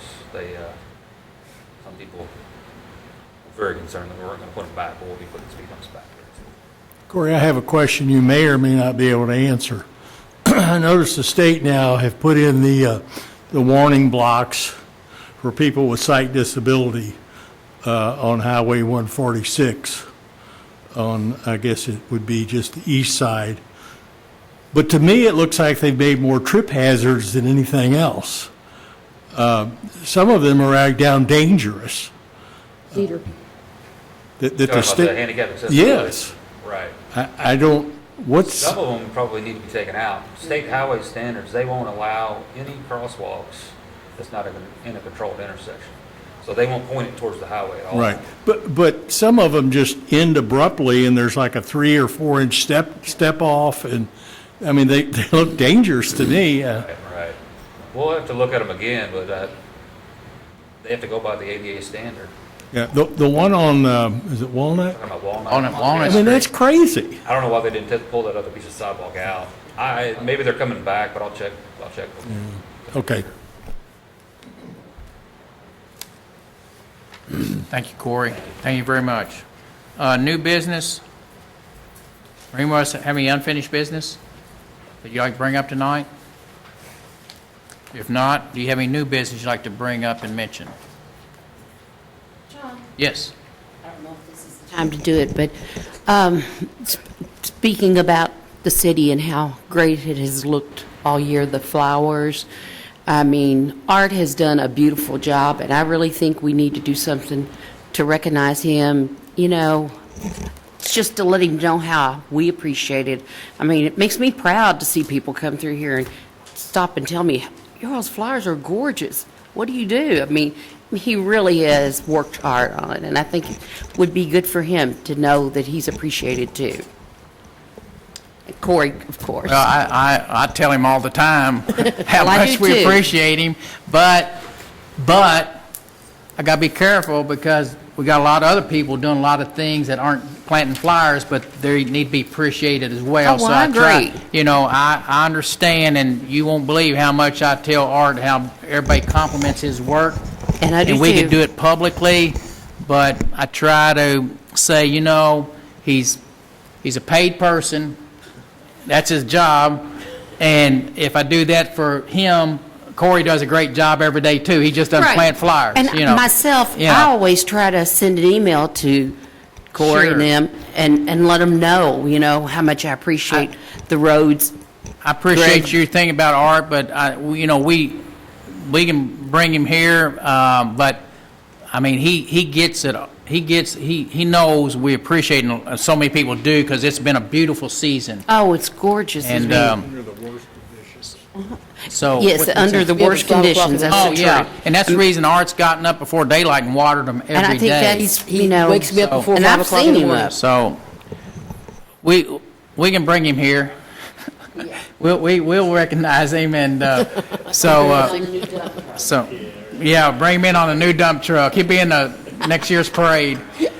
So anyway, okay.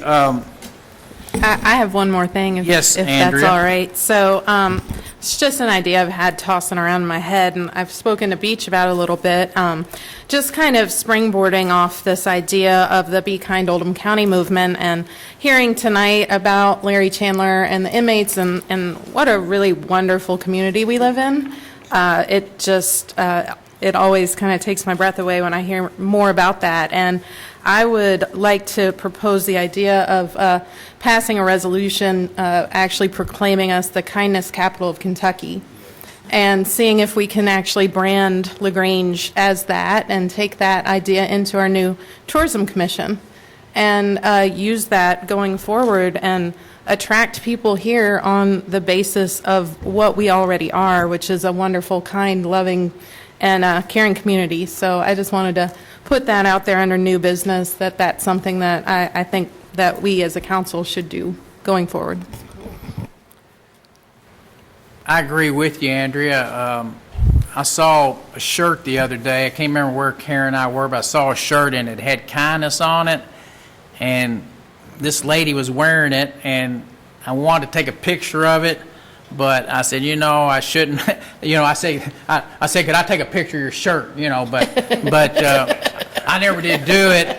But the reason I wanted to do it was bring it to you, Andrea, because I can't remember what the wording was on it, but it had kindness, but it had two other words with it. And just, I thought about Andrea, said, that's the kind of shirt we need for our city, but maybe we'll get there with your tourism involvement and this kindness movement, okay? So, now, did you say? want to make a proclamation? I mean, make a motion that the mayor make a proclamation? I would be honored to make a motion for the mayor to make a proclamation that LaGrange is the official kindness capital of Kentucky. Second. How about the United States or the universe? Okay, We have, there is a kindness capital of Missouri. That's it so far in the United States, but we definitely would have Kentucky. And we could go for the U.S. I'm okay with that. John? Yes, ma'am.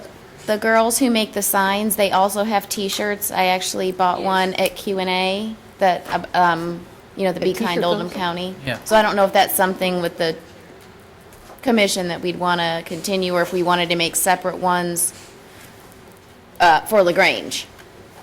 Yeah, we probably want several ones for LaGrange. You know, because Andrea wants to promote our city, you know, so, but we have a motion and a second for this proclamation to come forward. The motion made by Andrea, second by Leslie. Any further discussion on that? If not, those in favor of the motion, let me know by saying aye. Aye. Anyone opposed? Thank you, Andrea. It's a great suggestion. Okay. Announcements, I will tell the board, on Mayor. announcements. Excuse me, I'm sorry, Trey? Yeah, I have one other thing. So this was in our packet. I don't know if you or someone from somebody obviously put this together. It's the list of the boards and commissions that we have, and for folks that might be interested in serving on one of those boards in the future. A little bit of description. I appreciate putting this together. There's the new tourism commission that should be added to that. And I think there'll probably be one other one to be determined here in the next couple of months to be added to this list as well. I would ask, just from looking at some other cities' websites in the past, they haven't had something quite like this, but they've on their website they've said, hey, you want to be a volunteer? So I think this is really a good statement or document. It's actually already up there. Is It's it? already on our website. Okay, great. But the person's idea for that to come forward was Trey Kamer, okay? Trey mentioned that at a few meetings ago, and with my difficulty of finding 7 people to sit on the Tourism Commission, I said we need a basket of folks who look at that and maybe look at their background or experience that will go ahead and forward those to us, so we'll have them in the hopper as to they're willing to serve and do that. So, Trey, I got that idea from you, and I put it into record, into the force. Well, thanks for putting it in motion. I appreciate Okay. that. Well, thanks for the idea. Appreciate that. Okay, I was going to tell you, at 8:30 Friday morning, the architects will be presenting their charrette for the Springs Park idea, Gant Jones and Company. So any city council person would like to be at City Place at 8:30. The architects will be there with the Springs Park Project Board, and you can hear what the conceptual ideas are going to be of this park we're trying to put together in downtown LaGrange. What time and where? 8:30 at City Place. Okay, if you have time to come.